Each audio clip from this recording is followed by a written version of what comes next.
Buenos días. Hoy, el 1 de diciembre, a las 9:30, hemos hecho esta convocatoria para una sesión extraordinaria del Pleno. Y en el orden del día tenemos 7 puntos y uno de ellos es el que en esta temporada, el que siempre traemos, ¿no?, en esta época del año, ¿no?, y es el presupuesto, la propuesta de aprobación del presupuesto general para el año 2023. Visto que el procedimiento para esto está ya establecido y que no hace falta dar ningún otro tipo de aclaración, y si es así lo recordaré cuando lleguemos a este punto, viendo que tenemos un tema importante, bastante trabajo por delante y muchas ganas, pues nada, vamos a empezar. Los 2 primeros puntos son puntos de dación de cuentas, y el primero es dar cuenta de la información trimestral relativa al tercer trimestre de 2022 correspondiente a la ejecución del presupuesto, que suele ser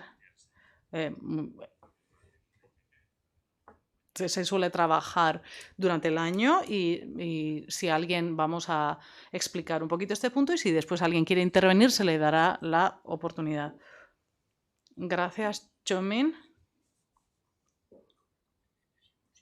En cuanto a la ejecución de la información relativa al tercer trimestre del presupuesto, tenemos 124 millones, 24 más a un superávit de 24 millones, y los derechos netos reconocidos son 20.230.000 euros ingresos. El 30 de diciembre, 24.492.000, pero aquí estamos dando cuenta del presupuesto hasta el 30 de septiembre. En cuanto a los gastos, hay 16.751.000 euros a finales de septiembre, y datos de ayer, aunque se informa del final de septiembre, es de 21.554.000 euros. Toda esta documentación se trae como información a este pleno, y el Ayuntamiento de Hondarribia ya ha enviado la información pertinente a la Diputación Foral. ¿Alguien quiere intervenir? Sí, Igor.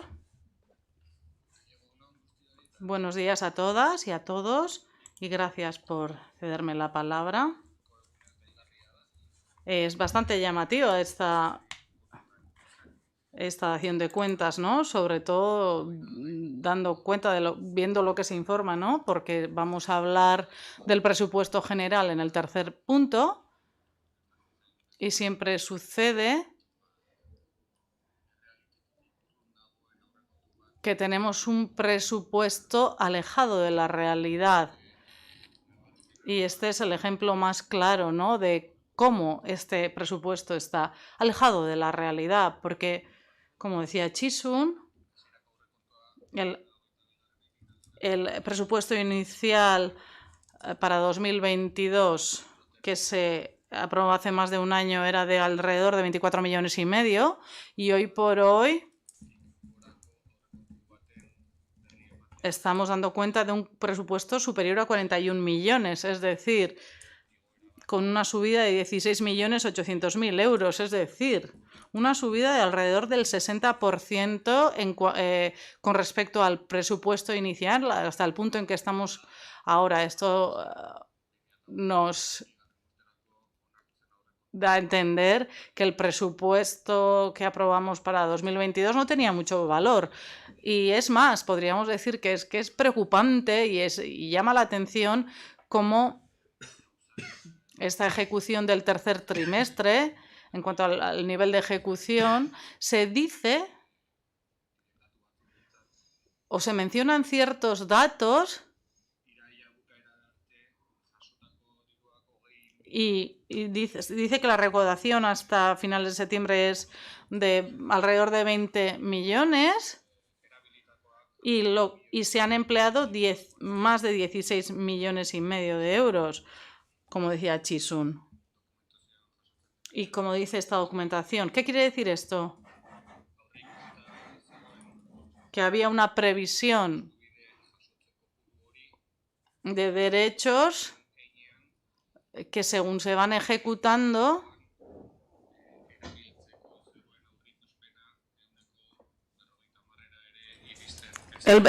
la previsión de utilización de esos presupuestos no llega al 50% de ejecución.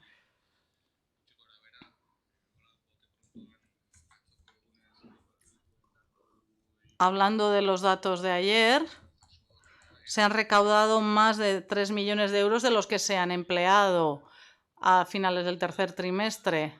Y nos parece significativo, ¿no? Porque hay un desvío, ¿no? Porque nos da a entender que aquí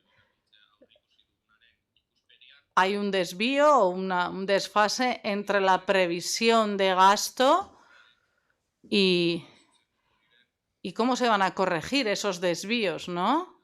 En cuanto al ejercicio 2022. Está claro que hay que informar de todo esto, pero también hay que establecer medidas correctoras para esos desvíos y hay que informar sobre estas medidas correctoras de los desvíos y es algo de lo que no se nos informa aquí y seguimos en la dinámica habitual, es decir, en la dinámica de todo el ejercicio, de toda la legislatura.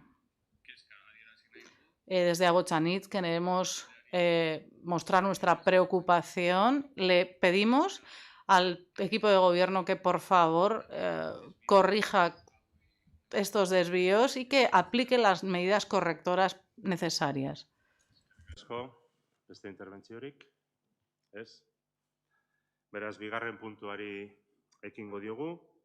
Ordaintzeko batez besteko epeari eta merkataritza operazioetan dagoen berankortasunari buruzko 2022ko hirugarren hiruhileko informazioaren berri ematea. Chisun?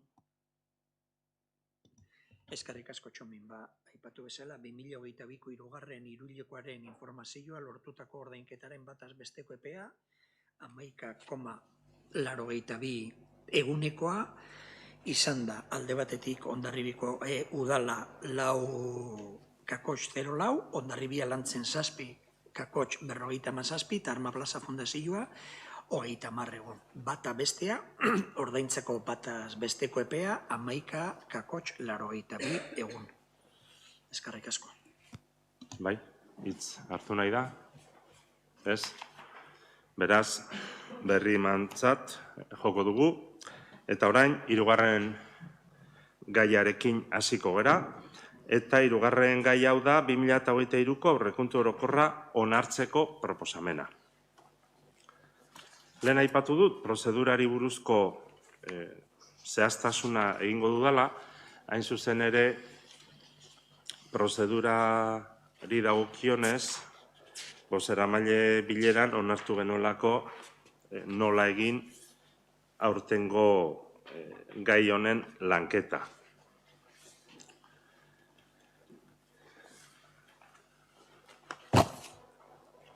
Eta horrelakotan gertatu idenez, paper guztiak ondo ordenatu ditut. Hori izan ezik. Lasai. Buruz ustez badakit. Nahiago dut. Bai, eskerrik asko. Ja. Lehengo eguneko, hau da, ereneungo bileran, bozeramale bileran, honako prozedura finkatu genuen. Lehenengo, Ogasun Batzordean diktaminatutako proposamena aurkeztuko da.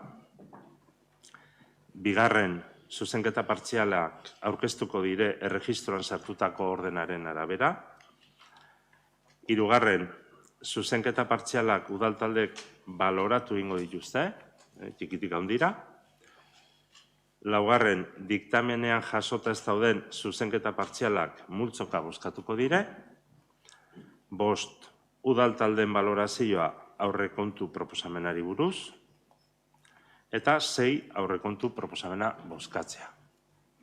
Horixe dugu, prozedura aldetik finkatutakoa, eta hori betetzen saiatuko gara noski. Hortaz, aipatu dugun bezala, Ogasun batzordean diktaminatutako proposamena aurkeztuko dugu orain. Eta alde horretatik, azalpena, ordu laurden batean, gutxi gora bera, izango da proposamen hori aurkezteko.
Aguantes. Le he dado, se apaga, es que... En el año 2022 estábamos superando una crisis por la pandemia, por la crisis de Ucrania y por el cambio climático. Frente a esto nos hemos tenido que adaptar. Y con esta propuesta queremos impulsar a los ciudadanos de Hondarribia.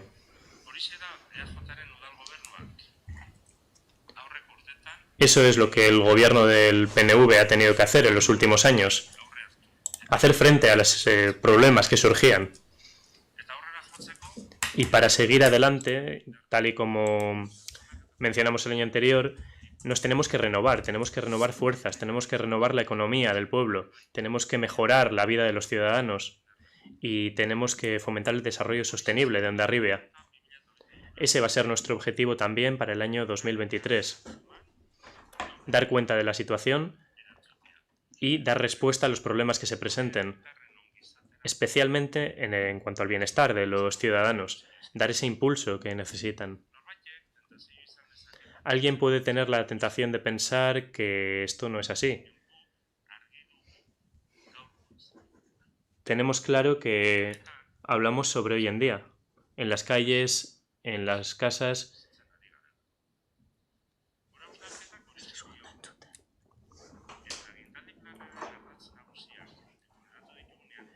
Hemos hecho renovaciones y hemos establecido estas prioridades que tiene el ayuntamiento.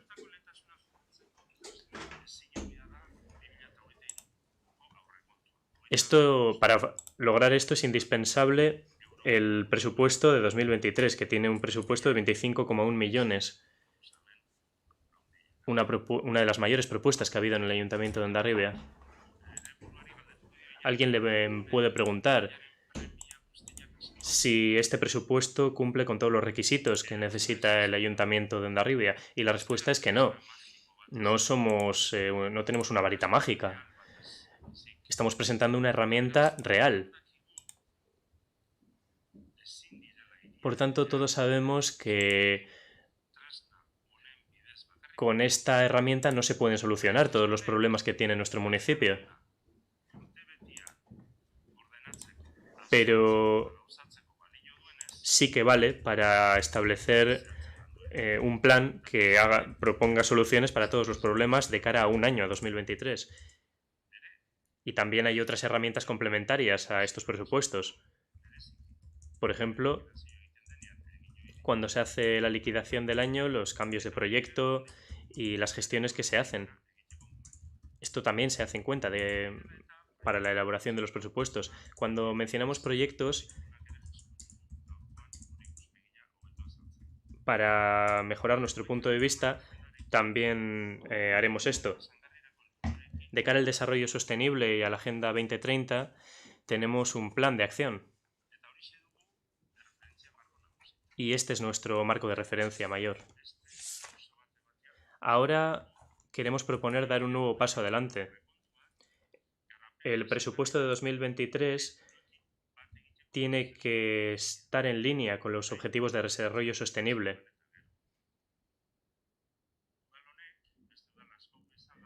Este ayuntamiento, como muchos otros, ha hecho un esfuerzo para que esto se consiga.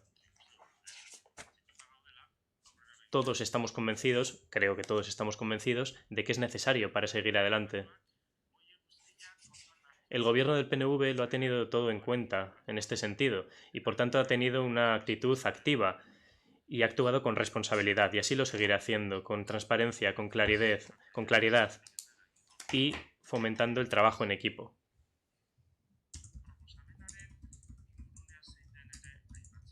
Queremos también mencionar el contexto de esta propuesta. Los ayuntamientos tienen que aplicar leyes fiscales en el año 2023 y para ello pues, se hacen las acciones pertinentes. Así se recoge en el decreto del 8 de noviembre. Y quiero subrayar 2 puntos al respecto. El primero, que se ha dejado sin vigor la deuda pública. Y 2, que la Diputación Foral ha establecido déficits para cada municipio. 289.000 euros de cada al año anterior, la mitad.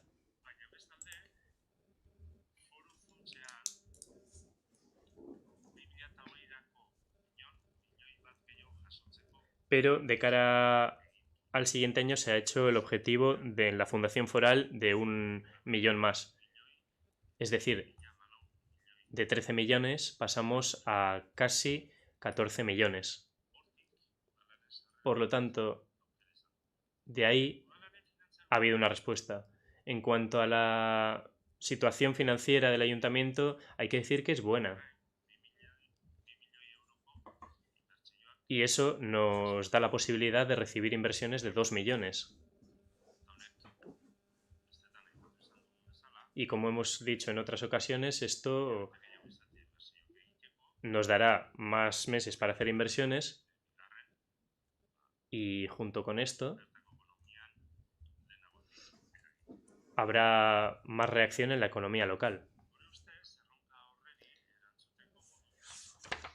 Creo que son unos presupuestos que pueden hacer frente a las necesidades. Como hemos dicho, 25,1 millones, ese es el presupuesto. Y eso se establece en 5 puntos estratégicos. Las personas y las familias pueden fomentar la economía de Hondarribia, el desarrollo sostenible, mejorar los servicios para los ciudadanos y impulsar sus problemas para ayudarles. Tengo que decir que para dar frente a las necesidades que surjan en todo momento tenemos capacidad para ello, con una partida de 144.000 euros.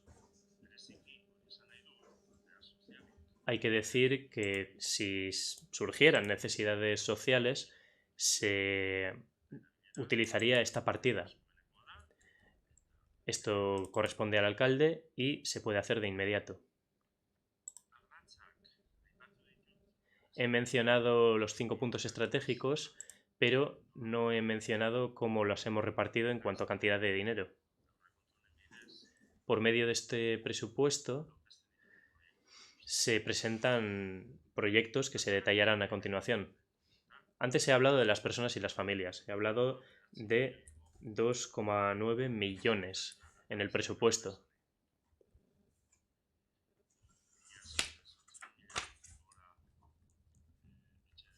El año pasado fueron más de 800.000 euros en ayudas domésticas. Protección social. Protección social, 576.000 euros.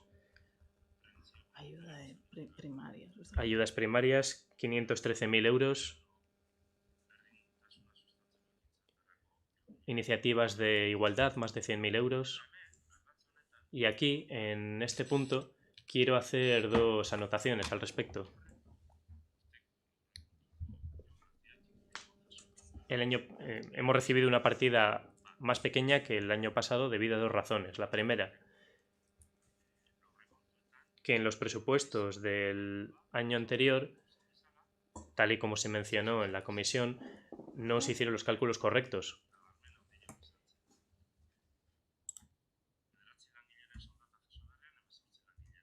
En lugar de recibir el sueldo de 9 trabajadores, se recibe el de 18 y eso lo hemos tenido que corregir. No hay reducciones a este respecto, sino una aclaración, una corrección. Y dos, en cuanto a las partidas sobre la pobreza energética, se ha revisado la cantidad de dinero que se ha utilizado para ello y después de revisarlo hemos establecido una propuesta para cada partida. Eso ha traído consigo el cambio en los presupuestos. Pero nos parece que es una realidad que se corresponde a hoy en día. Ese ha sido nuestro quehacer. Así lo hemos establecido, por lo tanto, tal y como he mencionado antes. Pero, como he dicho, si surgiera alguna necesidad, tenemos la partida que he mencionado anteriormente y después tenemos los cambios de crédito. Quiero mencionar un segundo punto dentro de este tema. Hemos duplicado el presupuesto para las organizaciones, para las ONGs, debido a numerosas razones. Y hay que decir que la enfermedad de varias personas ha sido motivo de estos cambios y que no hemos podido hacer la convocatoria de 2022 a tiempo. Así, procederé a explicar el tema y su solución, la solución que proponemos. Creemos que como proyecto estratégico dentro de este tema hay que subrayar los servicios sociales y la prevención comunitaria, los proyectos que se hacen a este respecto. Este proyecto se recogerá para finales de año y en el año 2023 se harán licitaciones y se iniciarán los trabajos al respecto. Todos queremos dar una atención mejor y tendremos capacidad para hacerlo. Queremos fomentar la economía, 1,5 millones. No me voy a extender porque me doy cuenta de que el tiempo corre, pero sí que quiero mencionar una cosa dentro de este punto. El campus tecnológico. Y no por decirlo así como así, sino porque en 2023 hay un acuerdo entre el ayuntamiento y el parque tecnológico. Se firmará un nuevo acuerdo. Y con este nuevo acuerdo se hará la tramitación del plan general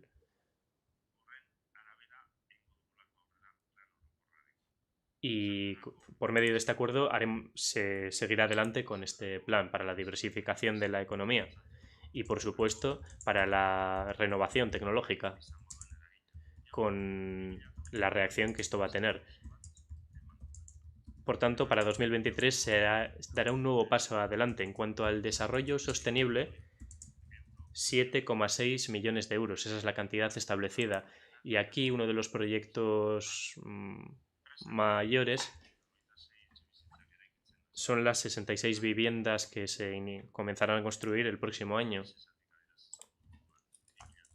Visesa dice que de Visesa. 2024 a 2025.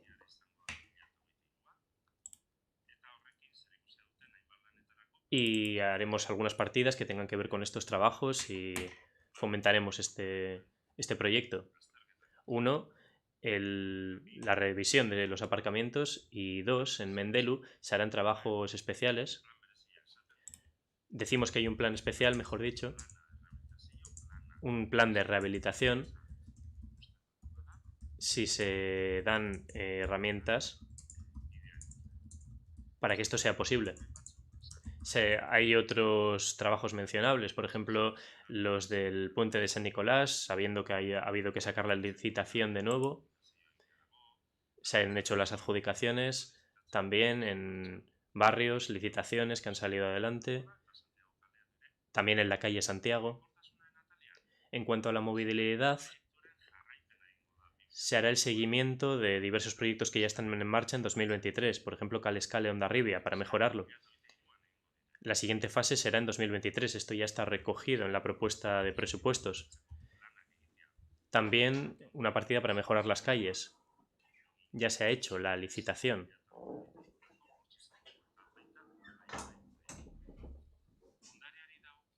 En cuanto al patrimonio, hay dos proyectos.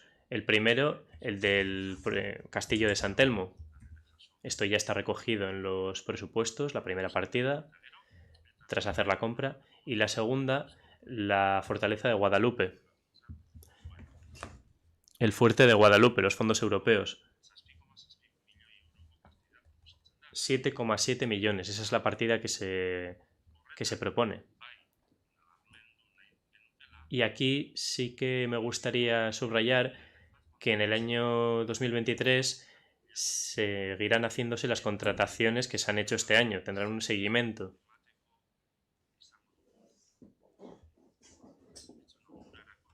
Y esto será para bien de los servicios que estamos ofreciendo. Por supuesto, no podemos dejar de lado que esta administración ha tenido planes de estabilización y que en el año 2023 se seguirá con estos procesos. También queremos dar el impulso. Gazteleku eraberritzia izango dela nabarmena, gazteria zerbitzu guztiak antxe eskainiko direlako, obren lizitazioa egunotan egiten ari da, beraz 2023rako izango da, eta presako aurparke estaltzia. Kasino Zaharreko elkartearekin ere lankidetza sustatuko dugu, eta hori dela eta jaso da diru laguntza bat, haiek beraz Kasino Zaharreko elkartearen juntarekin adostutako kopurua. Bitz egin nahi nituzke lankidetzaz eta partaidetzaz. Gure ustez, nahitaezkoa da herri eragileekin batera jokatzea gizarte kohesionatuagoa, aktiboagoa eta desberdintasunen arrakala murritzago izan dadin. Gure gobernantza eredua irekia dela uste dugu eta zeharkakoa ere bai. Eta iruditzen zaigu lan hori etorkizuneko Hondarribia hobi izateko ezinbesteko oinarria dela. Alegia, udalak gure gizarte eragileen bide lagun izan behar duela eta lankidetza sustatzen jarraitu behar duela. Ajola berezi ematen diogu herrigintzari eta elkartegintzari. Udalak eta herri eragileek elkarrekin herriari ekarpenak egiteari eta balio komunitariok lantzeari. Eta 2023an, nabarmena denez, bere leku eskaini diogu. Esate baterako, adierazle esanguratsu modura, diru laguntzen atalean, 2,2 milioiko partidak jarri ditugu aurrekontuan. Bai gizarte eragileek lan egiten jarraitzeko, bai berdintasuna sustatzeko, bai nazioarteko kooperaziorako, bai gazte ekimenak sustatzeko, bai euskaren erabilera sustatzeko, kulturgintza eta auzogintza lantzeko, kirola lantzeko, merkataritza eta ostalaritza sustatzeko, eta ingurumena lantzeko. Beste alde batetik, herritarren partaidetza prozesuetan sakontzeko asmoa dugu 2023an. Horretan, eta aurrekontui begira, joan den urtean egin genuen berrikuntza egingo dugu aurten ere. Hau da, kreditu aldaketarako prozesua martxan jarriko. Laburbilduz. Hauxe da gure egitasmoa hondarbitarrei eskaintzeko 2023 urterako. 16 proiektu nagusi berezitugu gure jarduna zertan gauzatu den zehazteko, batzuk martxan daude eta beste batzuk abian jarriko dire. Eta nola egingo dugun ere esan dugu. Udal gobernuak jarrera aktiboarekin jokatuko du, eta egoera erantzukizunez, zuzentasunez, gardentasunez, hurbiltasunez, lankidetzaz, partaidetzaz eta alik eta eraginkortasun handienaz. Ez da erronka makala, inon etorkizunari aurrez aurre begiratzeko tresna ezin hobea dela eta uste horretan gabe. Eskerrik asko.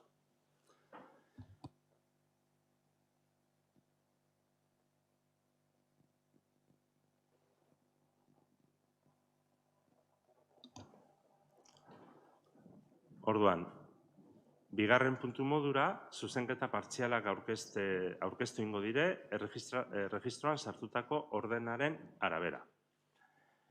Agotxanitz, PSE, EH Bildu izango da ordena. Eta zuena deitza. Bai, eskerrik asko. Gaur bai esan dezakegu Txomin haserretu gabe zure azkeneko aurrekontu aurkezpena dela, ezta? Publiko egin duzulako, azkeneko udal batzan aipatzen genuenean nolabait erretxinduta nabaritu genizun eta esango zenigula, esan ez diguzu esan publiko egin duzu eta horrela jakin dugu beste taldeok. Eta esan beharra daukagu, gaur hemen ere egin dituzun hitzetatik errealitaterako saltoa handia dela. Oraingo puntu honetan, eztabaidatuko ditugu Ahotsanitz udal taldetik eta gainerako oposizioko taldeetatik egindako emendakinak edo zuzenketa proposamenak planteatu den aurrekontuari.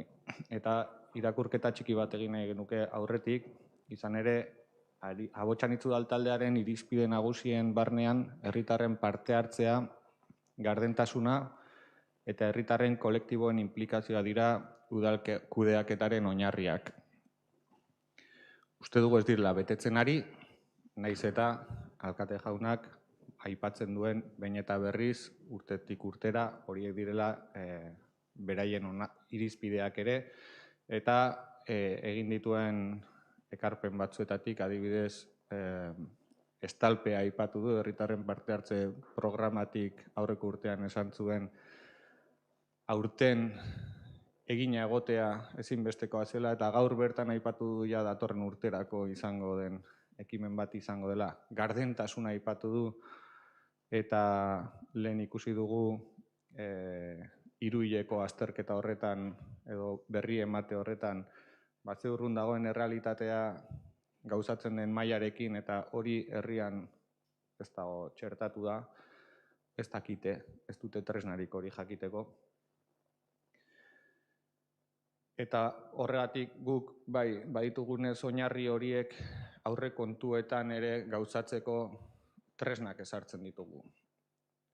Bestalde batetik herri euskalduna nahi dugu. Askea, guztiontzako aukera berdintasunekoa. Auzokoak eta herriko taldeak protagonista izango dituena eta udal kudeaketan inplikatuta egongo dena. Hemen aipatu du alkate jaunak diru laguntzen atalean 1,2 milioi euroko partida ezartzen duela. Herriko talde gehienek diru laguntza berdina jasotzen dute hamarkada luzeetatik eta horrek eragiten duena da beraien parte hartzeko ekimenetarako eta baliabide gutxiago dituztela beste garai batzuetan baino. Eta eguneratzea hain da garrantzizkoa, baina aurten ere ez da jasoko. Ahotsanitzetik herri solidario bat, udal mailan eta gure ingurumenarekin. Non ingurumenaren eta gure sustraien babesak lehentasuna izatea mugarri duen. Pertsonei, herri kulturari eta sormena bultzatzearen inguruan lanean jarraitzearen aldeko apustua egiten dugu. Udal gobernu taldearen aurrekontu proposamenari ekarpenak egiterakoan oso kontutan izan dugu une honetan gizarte gisa ditugun erronka eta arazo nagusienetako batzuk. klima aldaketa eta trantsizio ekologikoa. Gure natur eremuak ditugun mendia eta itsasoa babestu nahi ditugu. Horretaz gain, energia kontsumoaren eredua aldatzen joan behar dugula uste dugu. Energia berriztagarrien aprobetxamendua era iraunkorrean eginez. Justizia soziala. Behar gehien dituzten familiei lagundu behar diegu. Hondarribitarrak Hondarribian bizi ahal izateko alternatibak eskaini. Bazterkeria egoeran dauden pertsonei lagundu. Trantsizioan zein bertan bizi diren migranteak jasotzeko bitarteko egokiak jarri. Euskara. Euskararen erabilera apalari aurre egin behar diogu. Ezagutza maila eta erabileraren arteko desoreka kezkagarria da, eta egoera zuzentzeko bitartekoa jarri beharrean gaude. Herritarren parte hartzea. Azken bi legealdi hauetan behintzat etengabe aritu gara herritarrek beraien ekarpenekin udalean egiten denaren inguruan erabakitzeko aukera eman behar diogula aldarrikatzen. Itxurazko prozedura bat burutu da 2022an, eta udal gobernuak nahi izan ez zuena edo hala adierazi zuen gertatu da. Ez dela gauzatu. Itxurazko prozedura bat besterik etzelako izan, noski. Azkenik gardentasuna. Herritarrentzako aurrekontuak ulergarriak izan behar dira. Behin ulertu eta gero, aurreikusitakoaren gauzatzen mailaren berri eman behar diegu, modu argian eta ekitaldi osoan zehar.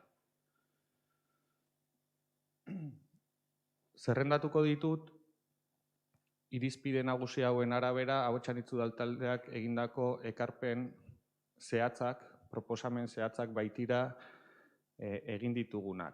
Eta bloke ezberdinetan izendatu ditugu. Alde batetik etxe bizitza.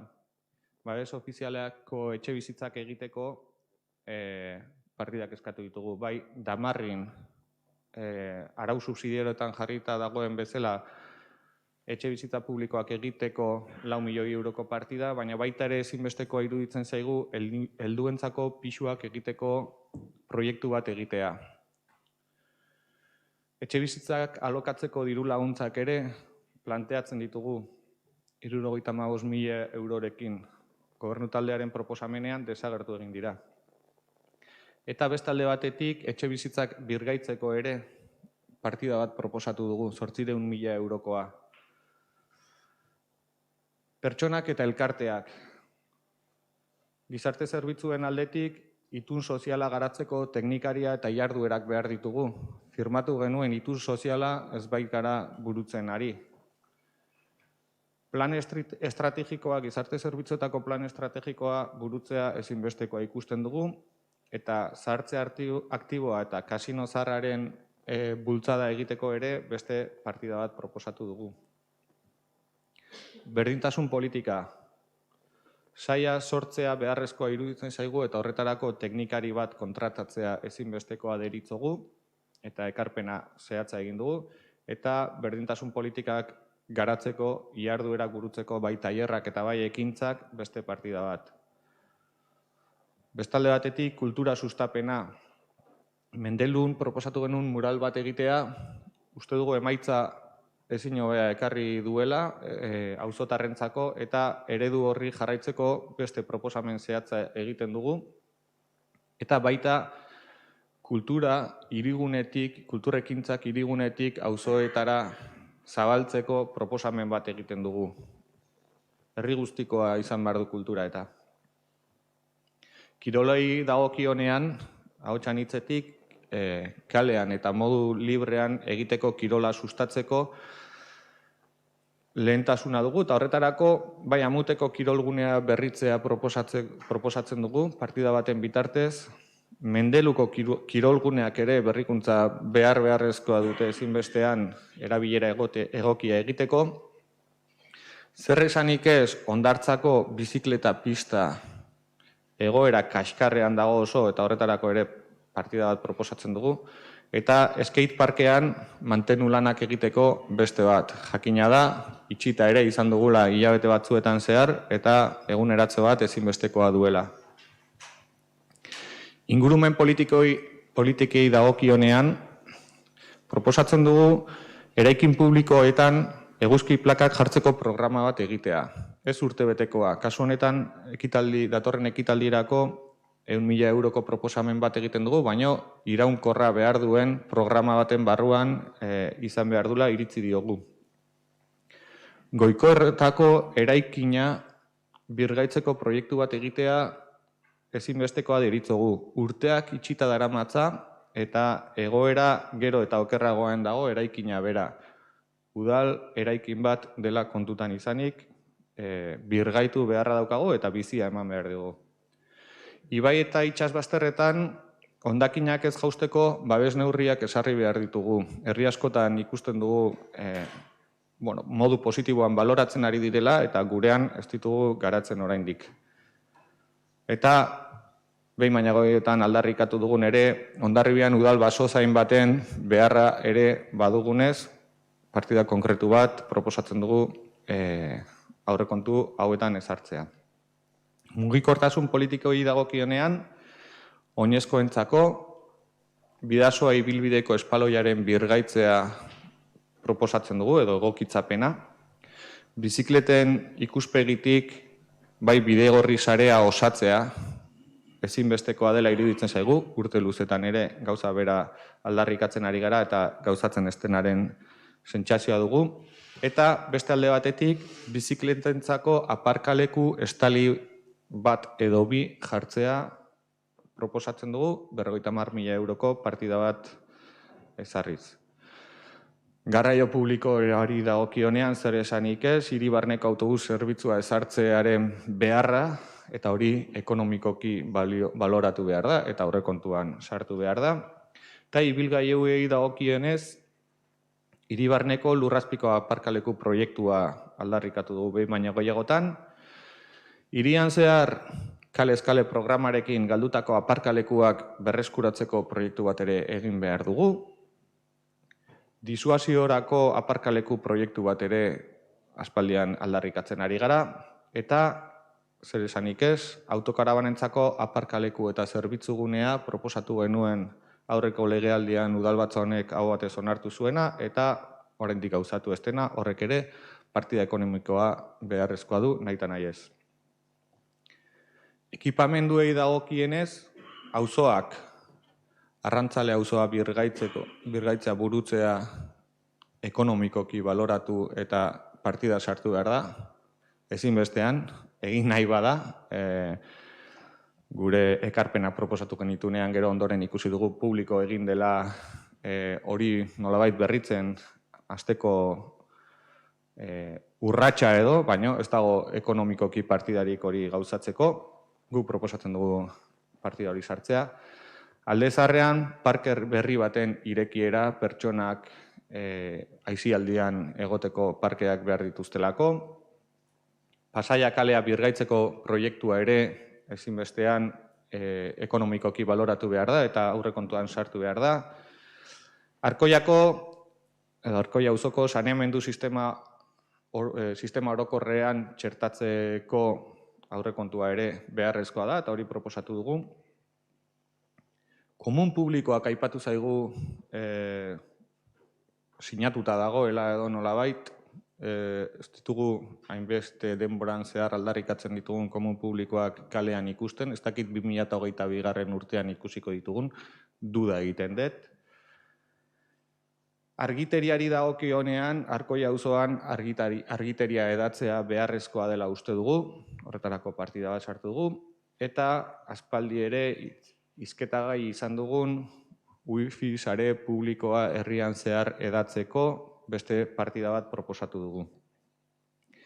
Euskarari dagokionean, lehen esan dudan bezala, errealitatea da euskararen erabilera makala dugula herrian, eta hori ongi aztertzeko eta ondoren ekimenak proposatzeko lehenengo ikerketa kualitatibo bat egiteko partida bat proposatu dugu, eta ondoren euskararen kalera erabilera sustatzeko ihardueretarako beste partida bat, eta hirugarren bat bereziki nerabe eta gazteek euskaraz treba daitezen programa bat ezartzea iraunkorra izango dena, izan ere etorkizunean euskara erabiltzea bermatuko bada, gazte eta nerabeak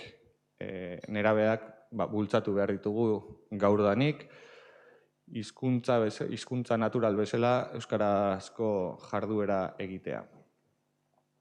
Eta azkenik, bukatzeko, parte hartzeari dagokionean beste behin, gure mugarri nagusienetako bat da, aurrekontuaren 2% parte hartze publikoaren programa bidez egitea proposatzen dugu. Aurtengo ekitaldian 500.000 euro izango lirateke eta partida bat proposatzen dugu 500.000 eurokoa, programa bat burutu dadin, aurten bertan, datorren ekitaldian, hurrengoan eta ondorenekoan ere. Uste dugu, herritarrek egiten dituzten ekarpenak handiak direla, eta ekarpen horien inguruan zati bat beraiek erabakitzeko aukera eman behar diegula, beraiek ere herriarekin, udalarekin, kudeaketarekin inplikatu daitezen. Honela guztira, proposamenaren batura 8.571.000 eurokoa da. Alkate jaunak nolabait aditzera eman duen eta esperientziak ematen dizkigun kreditu aldaketetan jasoko diren 16, 15 edo 20 milioi horiek, baino askoz ere makalagoa eta egingarria noski. Mila esker. Eskerrik asko Igor. Ordan orain talde sozialistak, bai, Noemi. Gracias. Eskerrik asko. 2023ko aurrekontuak gure ustez ez dituzte aintzat hartzen gure baldintza sozialak eta ekonomikoak. Talde sozialistarentzat orain da aurrekontuekin hobeto egokituko den aurrekontu programa bat martxan jartzeko, gobernu zentralak, Eusko Jaurlaritzak eta Gipuzkoako Foru Aldundiak egiten dituzten politikekin lerrokatuago egongo diren programak, ez? Energia krisiei aurre egiteko, pertsonen zaurgarritasunari aurre egiteko eta ingurumenaren larrialdiari aurre egiteko.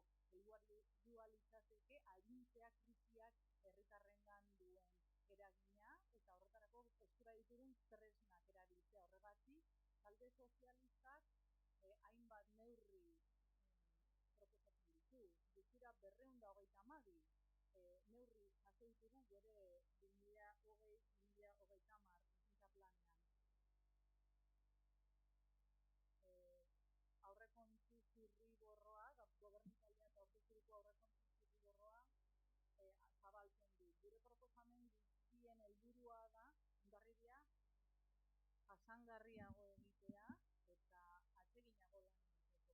Zerrendatu egingo ditut hirigintza eta obren arloan Mendelu auzoa birgaitzea, 150.000 eurokoa, zehetasun estailo bat Langileren alderako, urrigoerak eta uholdeak saihesteko etxebizitzetan. Legazioetan, ere esan dugu berriz ere premia dagoela argiteria jartzea gauzeta pasealekuan. Nahiko genuke proiektu bateria bat egitea eta Europako laguntzekin, next generation laguntzak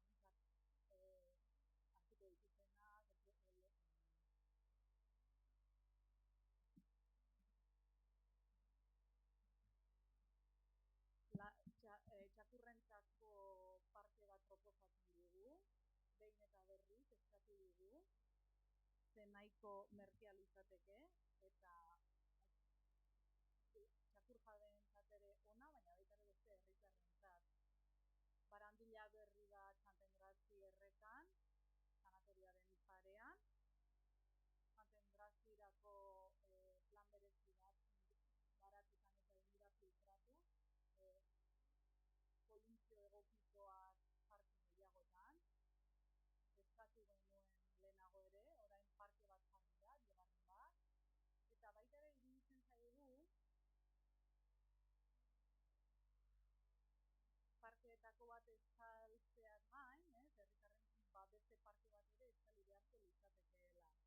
eskatzen dugu bankuak eta argiak leheneratzea edo aldatzea obispo plazan. Guztiok ezagutzen dugun Milenetis parkean ere azterlan bat egitea, gero aparkaleku disuasorioa jartzeko azterlan bat ere egitea, partida bat gizarte zerbitzuen lokalerako, 17.800 euro udal lokalak egokitzeko Kandidosa eta plazan, funts bat sortzea ezuzkidurako erabiletarako adibidez, bigarren kiroldegi bat eraikitzeko, edo kirol alternatiba bat eraikitzeko, edo bestela hirugarren adinekoen egoitza bat eraikitzeko, lokal bat erostea Amuten herritarren ekimenetarako, horretaz ere hitz egin dugu eta aurre ikusi dugu. Goikorrota lehiaketara ateratzeko oinarriak eta lizitazioa idaztea, ez baitugu ulertzen zergatikan lizitazio batzuk naiz eta ez berritu jarduereka aurrera jarraitzen duten, eta beste batzuek ez, eta Igorrek esan duena, ez da, instalazioak erabiltzen ez direnean edo mantentzen ez direnean, estropeatu egiten dira.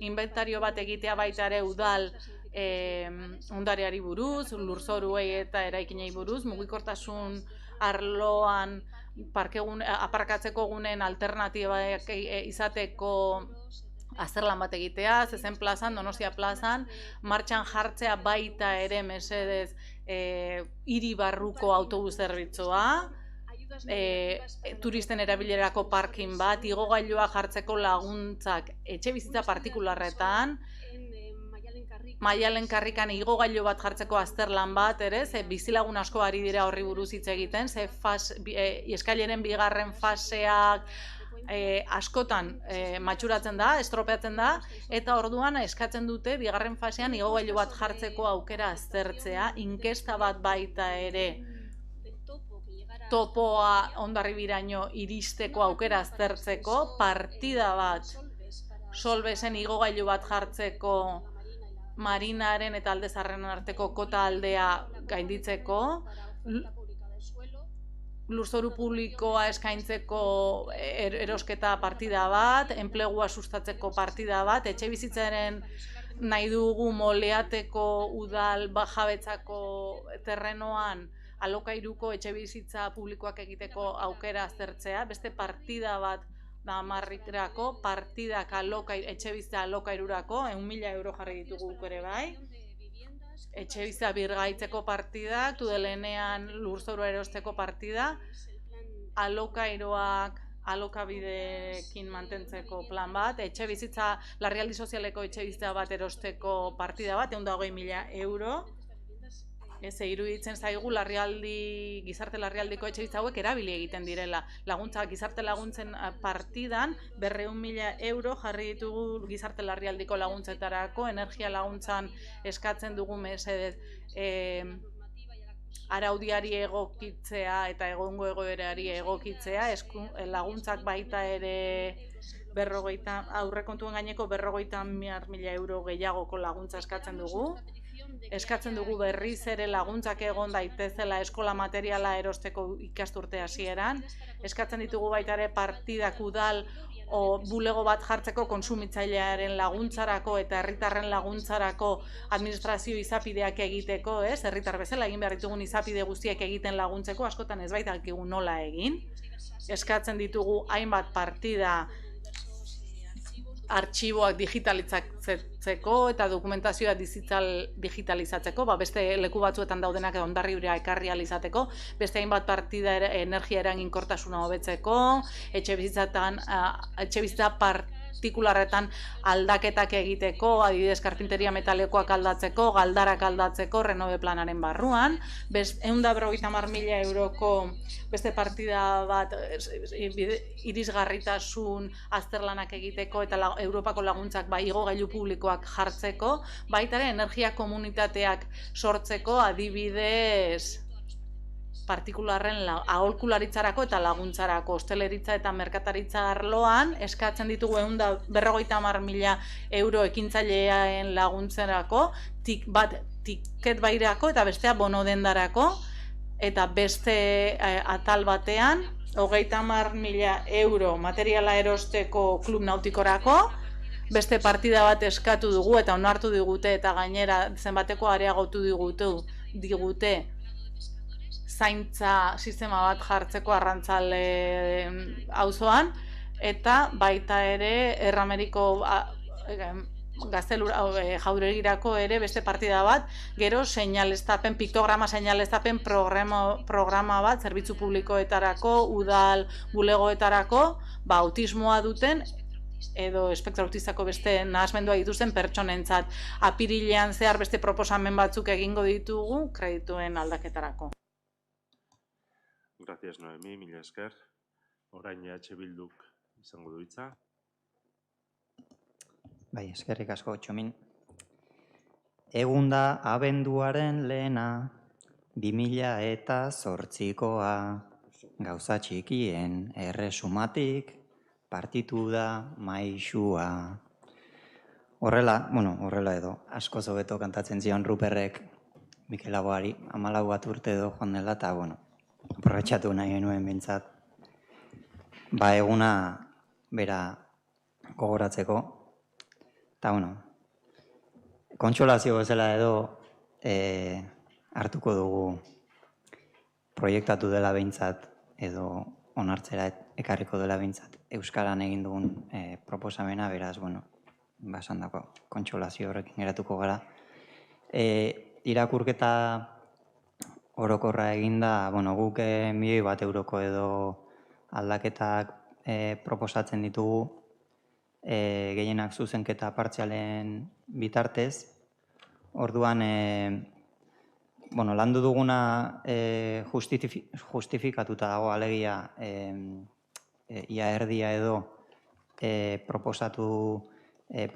dutugun proposamenak esan dugu, zenbat jarri behar den, baina nondik kendu ere bai. Ez gara hemen jarriko partida bakoitza aipatzen, baina, seguro Laurak ere eskertuko digula hori. Eta, etxe bizitzaren alokairaren inguruko agentzia sortzea hori bai geratu zaigula, akaso zeratu gabe, justifikatu gabe. Baina, ez dugu, esan dako ez dugu astunak izan nahi, eta hemen jarri, hemen esan nondik kendu eta nondik jarri dugun. Orokorrean, gaika sartuko naiz, alor sozialean esaterako, horre pobrezia energetikoan ikusi dugu murrizketa bat egondu dela, aurreko partidako erdia edo jarri dela, eta guk eskatuko genuke berriz ere ustea 1.000 euro horietan, gainera, prezioak izan duen gorakada horrekin ere, zentzuzkona hori iruditu zaigu. Beste programa bat, gizarte zerbitzuen zorroa edo sortzea. Erabile bat udaletxera etortzen denean, bertako zerbitzuen beharra duelako orientazio gisa balio diezaion, zorro bat prestatu, eta jendeak izan dezan azkar orientatzeko minimo hori, ez.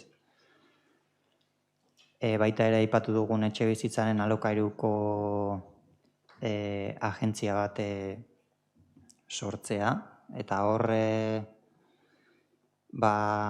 hasi beharko ginateke diagnostiko bat egiten noski, herrian bizi dugun eta denok izagutzen dugun problematika hori errealitatean nolakoa den zehatzago aztertzeko, badakigu ikeik egin duen txostenean, kasi etxe bizitza huts pila dagoela herrian, eta horri atera bide bat eman behar zaiola, horretarako ezakigu etxeen jabei orientazioa emanaz, baita maizterrei ere diru laguntzak emanaz, bi alden arteko bitartekari lanak egiteko izango litzateke agentzia hau, jabei udalak etxea alokatu zerrenda bat osatzea, eta maizterren tratua antolatzeko, esateko zein etxe dauden eta bar, eta baita ere, gutxi dauden etxe bizitza saldo horietako batzuk, behintzat, erosi eta etxe bizitza publiko bilakatzeko. Horretarako izango litzateke proposatzen dugun partida. Baita ere memoria historikoan proposatzen dugu partida bat, Jaurlaritza denen udal erretratuak txostenean eta udalbatza hontan ere aho batez onartu genuen Hondarribiko Asturiagan hildako bi gazteen inguruan gehiago aztertu egin behartzela. Orduan gertaera horiek aztertzeko txosten tekniko bat eskatzeko programa proposatzen dugu.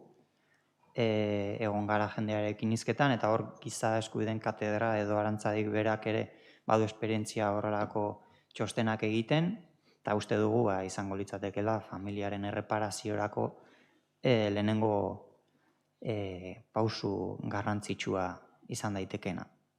Eta horregatik ekartzen dugu hau. Kulturan Hondarribiko musika eskolaren ereduaren inguruan ibili ginen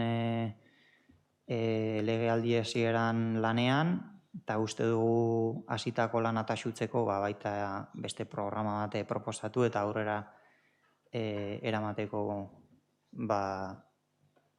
proposatzen dugu beste programa bat.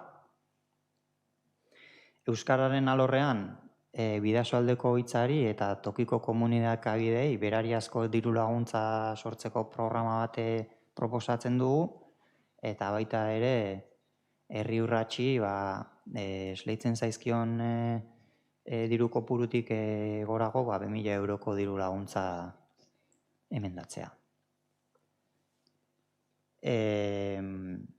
Feminismoan Igorrek ere aipatu du, berdintasun sail eta teknikaria sortzea. Hor egia da interbentzioa egiteko aukera dugun guztietan aipatzen dugula, berdintasun sail eta teknikaria sortzea, eta ez errepikatzeko ikusi dugu adibidez Lasarte Oriako udalean Podemosek, EH Bilduk eta EAJak honelako mozioa aurkeztu zutela, bukaera besterik ez dizuet irakurriko. Kezkaz bizi dugu egoera eta ezinbestekoa deritzogu berdintasun politika integral eta zehatzak abian jartzeari, lehenbailen. Lasarte Oriako udalak urteroko adierazpen instituzional eta promesaz haratago beharrezkoak diren neurriak hartu behar ditu. Eta horretarako proposatzen ditu 2 puntu. Lehenengoa da berdintasun teknikari postua sortzea, eta bigarrena berdintasun teknikaria kontratatzea, Lasarte Oriako berdintasun plana abian jarri eta egikaritzeko. Lasarten horrelako eskaerak egiten baditu alderdi jeltzaleak, ulertzen dugu Hondarribin ere, arduraz gaia landu eta ekingo diogula aurrera behar dugun sail eta teknikariarekin. Orduan, horretarako guk ere programa bat proposatu dugu.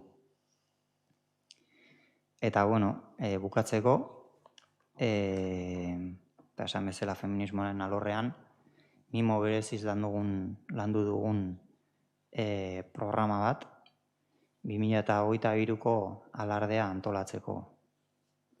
Hondarribia guztion ondarea den alardea esku pribatutan utzi zuen udalak, 25 urte dira, mendetako tradizioari muzin egin eta festak itxura aldatu direnetik, eta gaur egun eskola publiko edo osasungintza publikoaren defentsa egiten den bezala, guk uste dugu herriko jai publikoen defentsa egitea ere badagokigula.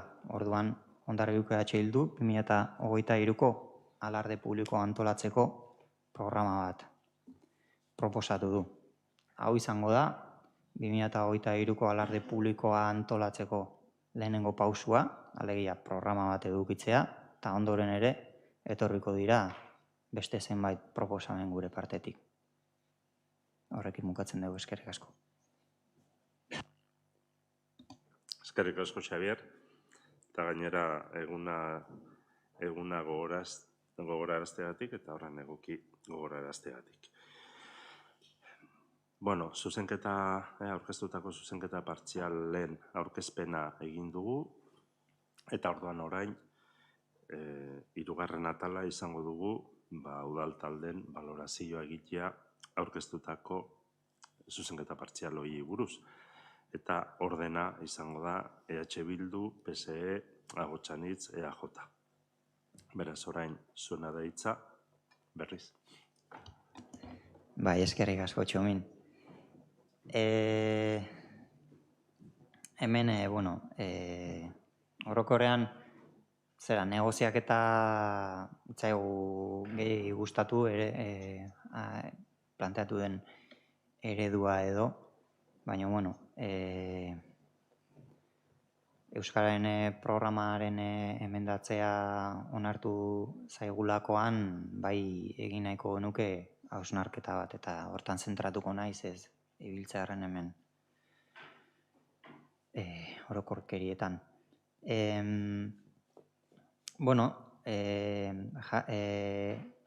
Gu jarriko gara bertako edabideekin harremanetan, aipatu dugun emendakin hori horren berri edo ematen, orduan horrek sortzen dizkigu bi kezka, eta bat da, onartu den emendatze hau, ea ez den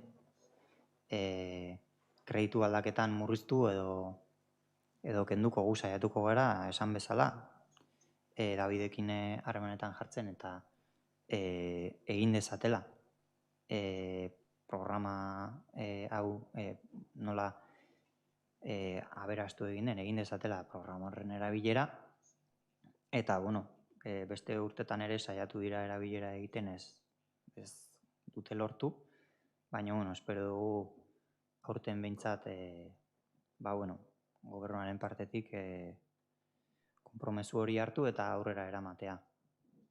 Eta kezka gehiago sortuko liguke, emendatzea onartuta ere ez exekutatzea. Orduan, espero dugu egindako proposamena zentzuz egina izana, konpromesua erakustea, eta guk ere jarraituko dugu exekuzio hori bete dadin gertutik lantzen eta laguntzen. Eskerrik asko. Eskerrik asko, Xabier. Orain zuena da txanda. Josu.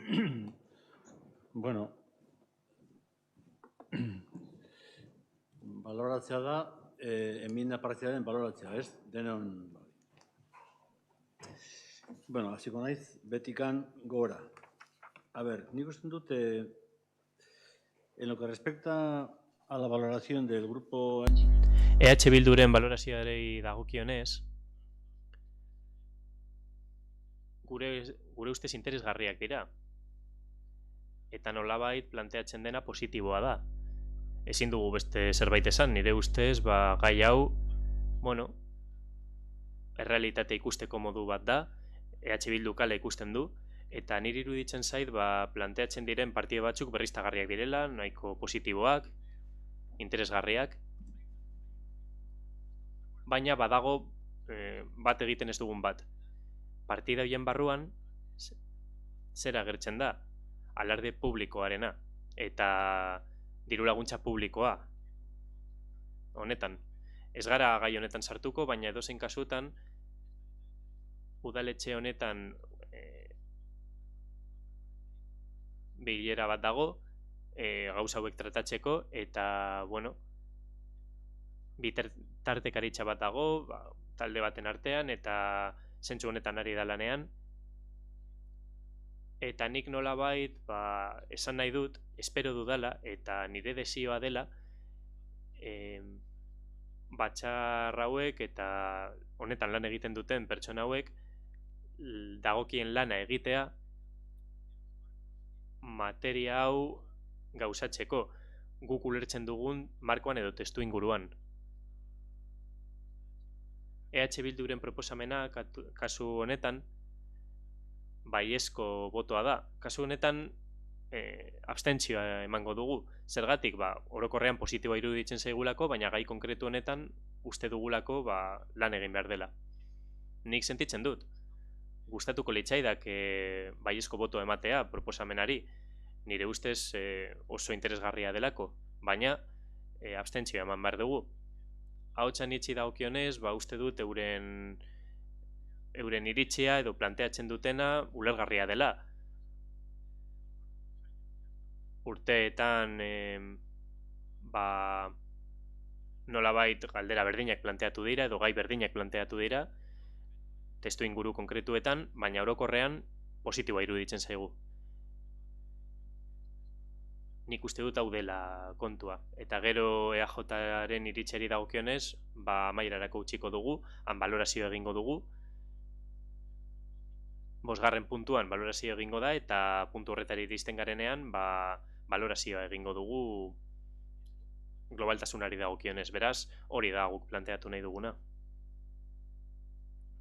Esker Josu, eta oraina Ahotsan itxi dagokio, bai hor. Ahotsan itzen ikuspegia da nola entzun da ekarpen ezberdinak, nola oposizioko taldeak ite ditugun 11 proposamenetan bat egiten dugun, eta izan ditugun hizketaldietan ere gobernu taldetik esaten zaigun askotan proposamenak, ekarpenak egokiak direla, baina orain ezin, orain ez dakiz zer, eta nola badagoen sintonia bat herritarren beharrei erantzuteko garaian zeintzuk diren partida konkretuak edo proposamen konkretuak.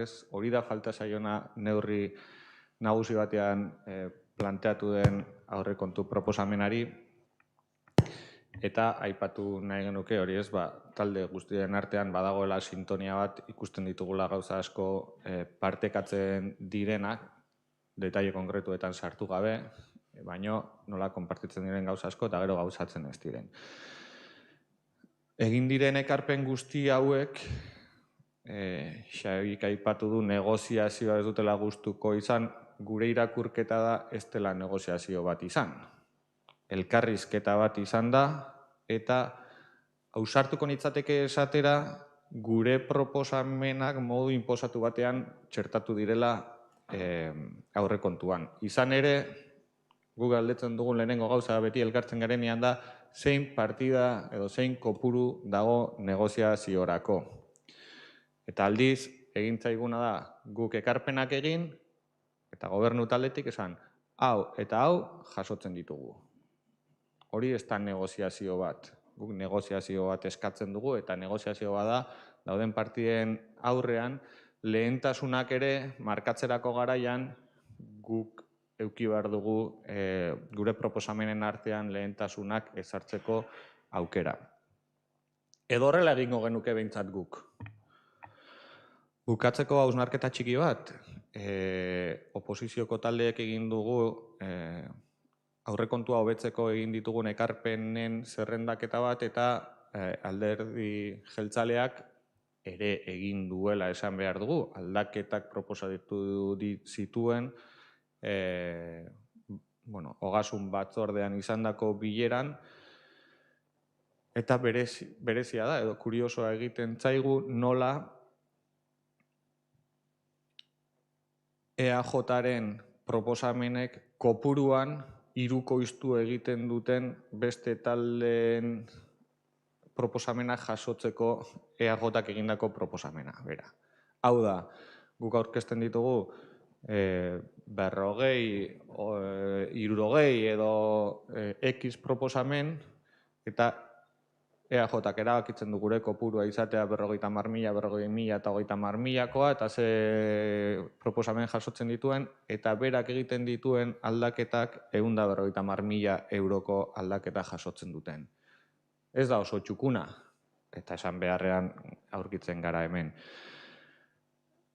Aldaketa horietako bat aipatzearren, gobernuz kanpoko erakundeen diru laguntza bikoiztu dela adierazi du alkate jaunak lehenengo izan duen interbentzioan, eta hori da horietako bat.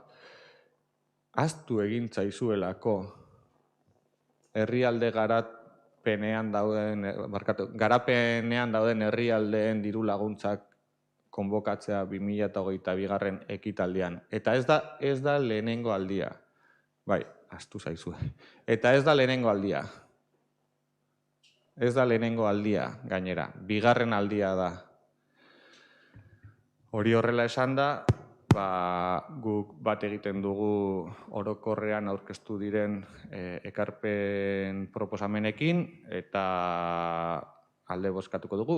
EAJarenak ez zaizku bozkatzera ekarri, beraiek bera eraki dutelako aurrekontuan zuzenean txertatzea, eta ordan horiek ezingo ditugunez bozkatu, ez ditugu bozkatuko. Mila esker. Eskerrik asko, Igor. Eta horrein gure izenean Maria hartuko ditza. Eskerrik asko. Lehenengo gauza eta benetan gainera, eskerrik asko talde guztiei egindako lanagatik eta proposamenengatik. Guk gure proposamena mahai gainean jartzen dugun momentuan zalantzarik ez daukagu, herritarrei erantzuteko aukera jartzen dugula mahai gainean, eta beraz berdina pentsatzen dugu zuen proposamenak mahai gainean jartzen direnean Hondarribiarentzat eta Hondarribitarrentzat aukera onak direla eta proposamen positiboak. Hiru alderdiek egin dezuten proposamen hauetan 13.000 terdi, baina gehiagoko kopurua kontutan hartzen da. Eta milioi, ez esan dudan. Milioi terdi, 13.000 terdi, baino gehiago. Eta denok esan behar dugu, eta ez bagera horretaz konstiente, baina larritzeko modukoa izango zen, gure aurrekontuari 25 milioi horiei ezin diegula 14.000 euro gehiago sartu ingresoetan. Hori nik uste dut denok konpartitzen degula. Eta hasieran esan dudan bezala, nola pentsatzen dugun gure proposamena ona dela eta herritarrei erantzuten diela, eta hasieran esan dugu ere bai, behar guztiak ez ditu asetzen, eta gu ere ez gaitu asetzen aurrekontua, horregatik datorren hilabetetan kredito txertaketa horretan falta zaizkigun partidak sartuko ditugu. Eta balorazio orokor bezala, esan behar dut, enmendakin askorekin edo proposamen askorekin ados gaudela, zuk ere esan duzu Igor, uste dut lanketa egin behar dugula aurrengo hilabetetan, eta saiatu hainbat enmendakin adosten datorren hilabeteetan kredito txertaketa horretan jartzeko. Batzuk, adibidez, Damarrin etxe bizitzak egiteko 4 milioi euro orain, ez diogu zentzurik ikusten, pentsatzen dugu datorren hilabeteetan landuko den plan orokor horretan, aukera izango dugula etxe bizitzak gehiago egiteko Damarrin orain daukagun aukera baino. Arrantzale auzoan noski proiektua egiten ari da, eta proiektuak ekarriko digu kopurua, hau da, egingo den araberaren kopurua sartuko dugu kredito aldaketan. Gero, zehaztu gabe daudela partidak askotan esaintzaigu, baina adibidez honek aukera emango digu, bai kulturan, adibidez auzoetara eraman nahi diren proposamenak, orain partida orokor horretan, jarduera kulturalak egiteko partida horretan, aukera badaukagu jarduera horiek lantzeko eta garatzeko berdina euskararekin. Badago partida orokor bat, jarduerak aurrera eramateko, goazen lantzera, gazteei begira, hainbat programa edo jarduera berezi. Hortan, zalantzari gabe. Uste dute gure aurrekontuak partida askotan malgutasun hori eskaintzen duela, eta gero proposamenak garatzeko irekitak eta prest gaude. PSren aldetik, gutxi gora bera, berdina uste dut urtez urte errepikatu egiten dira. asko, batzuk interesgarriak ikuste ditugu, beste batzuk ebiz, mendeluren inguruan, orain hainbat ikerketa, tanke de tormentas eta guzti hauek martxan jartzea, auzoaren balorazio orokor bat mahai gainean daukagunean eta lanketa handiago bat daukagunean, ez dugu momentua ikusten, hor lanketa horretan txertatu beharko litzateke. Muiateko lokala proiektua bideratzen ari da, beraz proiektu hori bukatzen denean, proiektuak ekarriko digu kopurua, ez dakigu 1.000 euro izango diren, edo 200.000 orduan hori iristen denean, kreditu aldaketan sartuko da. Eta bestetik Bilduk esan duen bezala, horre onartu dugun emendakina gauzatzeko ez da arazorik izango, zalantzari gabe, modua ikusi beharko dugu, zenolako ez da hitzarmena izango, baina bai zertan gauzatuko den publizitate hori, zenolako aukerak izan ditzazkegun, hori elkarrekin lantzeko aukera izan dezakegu. Beraz, esan bezala, hainbat kopuru eta partida sartu ditugu, aurrekontu proposamenean denak sartzea ezinezkoa da, iduritzen zait batzutan hori dela, olentzer hori gutuna idaztea bezala, guk ere, gure aldetik asko gelditu gara programa edo proiektu asko sartu gabe, baina, diru sarrerak direnak dira eta gehiago ezin dira onditu. Beraz, batzuk hartu ditugu kontutan, baina beste guztiak ezinezkoak zaizkigu kontutan hartzea eta ezezkoa eman beharko dugu. Eskerrik asko.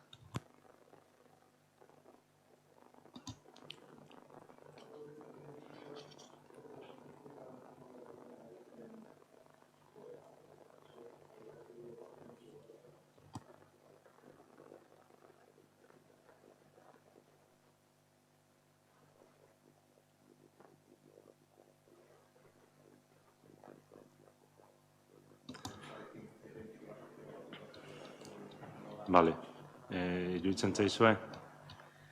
Bai, ari gera zuzenketa partzial hauei, egia da lehenkoan ez genula ipatu, ez? Nola jokatu, bale. Minutu pare bat hartuko ditugu. Aklaratzeko? Zuen artean hitz egiteko. Bai, Josu, ez, barkatu. Hori da.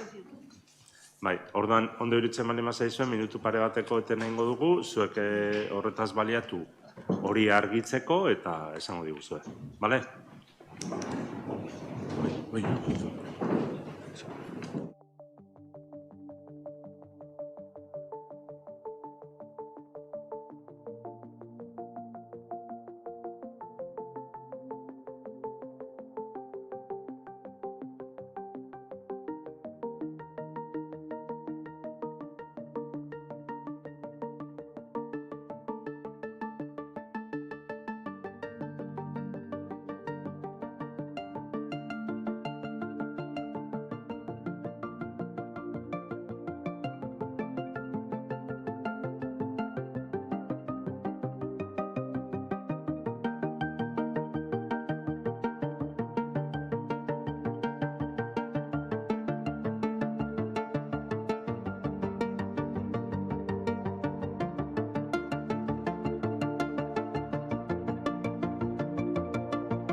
Iaba, etenaldi horretan gauzak argitu eta gero, orain laugarren puntuari ekingo diogu, hain zuzen ere, diktamenean jasota ez dauden zuzenketa partzialak, multzoka bozkatzeari. Eta ordena aurrekoetan aipatu dugun bezala, izango da erregistroan sartutako ordenaren arabera. Beraz, lehenengo abotsan hitz, proposamen zuzenketa partzialak, gero PSR-enak eta gero H Bildurenak. Konforme? Beraz, abotsan hitzek egindako zuzenketa partzialen multzoaren alde,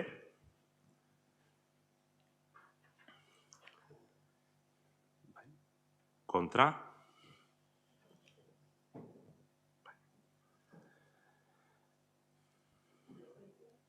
abstentzioak, barkatu.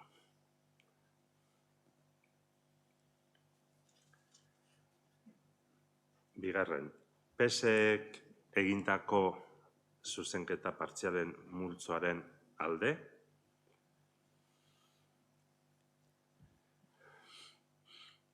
kontra, abstentzioak, eta hirugarren, EH Bilduk egindako eta diktamenean jasota ez dauden zuzenketa partzialen multzoaren alde, kontra, abstentzioa.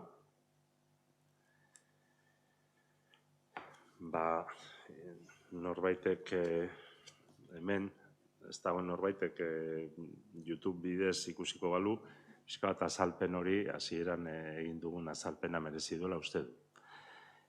Gotzon Larrote gaixorik dago, eta orduan beste udal taldeen aldetik egin dela proposamena gerta daiteken bozketetan, gerta daitezken emaitzetan, zenbaki eragina ez izateko, eta alde horretatik hartutako erabakiak, eta berriz ere eskertzen dut guri egindako aurkezpena, proposamena eta bete izana.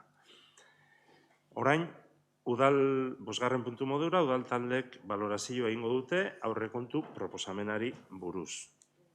Eta ordena izango dugu EH Bildu, PSE, Abotsanitz eta EAJ. Beraz, zuena da hitza, Xabier eta Xabier. Egunon, eskerrik asko. Hauek legealdiko azken aurrekontua dira. Eta gogoeta egin nahi dugu ikuspegi orokorretatik, ebolatzeko nik uste merezi duela ikustea ze bilakaera izan den legealdi honetan aurrekontuen aldetik eta ikusteko aldaketarik edo aldaketa handirik ez dela izan kontutan hartuz. Legealdi berezia izan dela, batez ere pandemiengatik. Eta pandemian zerbait ikasi genuen, behintzat erakunde publikoetan dihardugunok, konturatu ginen ze importanteak diren eremu sozialeko gastuak, diru laguntzak eta zerbitzu publikoak. Tamalez, askotan aipatu egiten zen ez da normaltasun berria, eta nik uste dugu lehengo lepotik burua, alegia. Aurrekontuak proposatzen den, datorren urteko aurrekontuak lehen 2019-garren, 2020-garren, 2021-garren, eta bigarren eta datorren urteari begira hutsune antzekoak izaten direla. Gogoeta egin nahi dugu ere ezek nolako kudeaketa egiten den aurrekontuak egiterakoan. Legealdi hau berezia izan da, EAJ gehien osoa izan du eta tamalez, ez da azken aurrekontuetan ez du zuzendu, eta guk defizita hitz egiterakoan aurrekontuen terminoetan defizita parte hartzean dago. Ez lehenengo, ez bigarrenen, eta ez hirugarrenen aurrekontuen proposamenetan oposizioen aldetik beti kexa berdina izan dugu, parte hartzearen aldetik, eta oraingoan lehen aipatu du Igorrek eta guk ere horrela ikusten dugu, ez dala, tokiko gobernuaren aldetik ez dala jarrera oso egokia izan oposizio taldeen parte hartu ahal izateko. Hutsuneak guk orokorrean baloratu egiten dugu 2023 urteko aurrekontua eskas orokorrean ez nahikoa eta atzerakoia horrela zabaldu izan dugu. Ikusten dugulako murrizketak, hau da, bere gordintasunean zenbakiak begiratzen baldin baditugu, partidak murriztu egiten dira gehienak eremu sozialetan. Gero egia da, eta hor dago trampa, kreditu aldaketekin gobernatzeko, baina hori ez da modua, hau da. Aurrekontua izan noi da, gobernu taldeak aurkezten duen legerik edo proiekturik importantena, urteko proiekturik importantena. Hor, aurkezten diren aurrekontuetan islatu egiten da tokiko gobernuaren politika zertan den.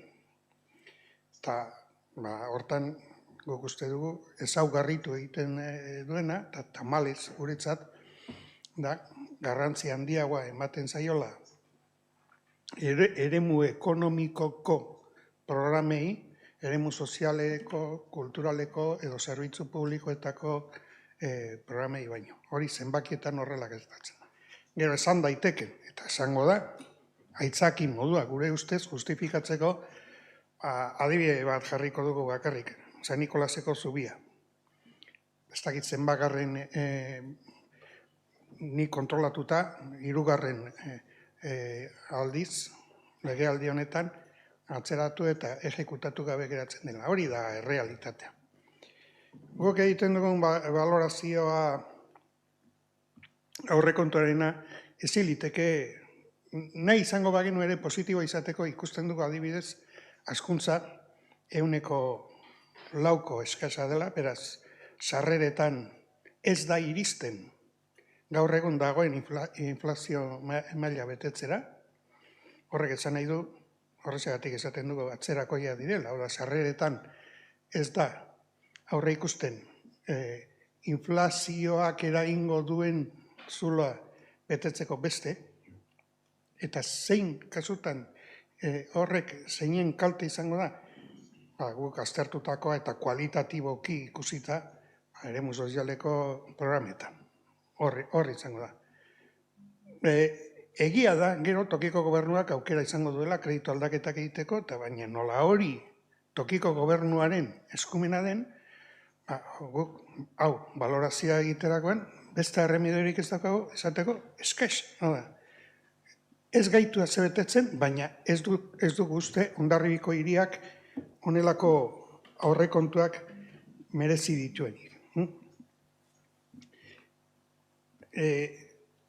Lehen aipatu izan du eta hemen berrikuntza gure aldetik planteatu egiten dugunean, partida berezi bat ikusi izan dugu eta publikotasunaren izenean eta agian azaltzeko partida berezia da alardearen antolakuntza. Aurtengo aurrekontu proiektua begiratu baldin baduzu eta behintzat arreta ematen du jaiak programan, 178ko hazkuntza horre ikusten da. Eta horietatik zerbitzu prestazioa, jaiak zerbitzu prestazioak antolatzeko. Gure proposamena izan da, zerbitzu prestazioa, hau da, auskalo nola kudeatzen diren diru horiek eta zein enpresen bitartez, hortik apartatzea 75.000 euro, eta 75.000 euro izan zen, tokiko gobernuak aurkeztutako proiektuan, emate zuen horrekuntza zertarako alardearen gastuak ordaintzeko. EH Bilduko ez du esaten, zeinek antolatu behar duen, eta Txabik esan dugu, gure proposamena egingo dugu, guk esaten duguna da, alarde ondare inmateriala delarik, diru publikoz ordaindu behar dela, besterik ez dugu esaten.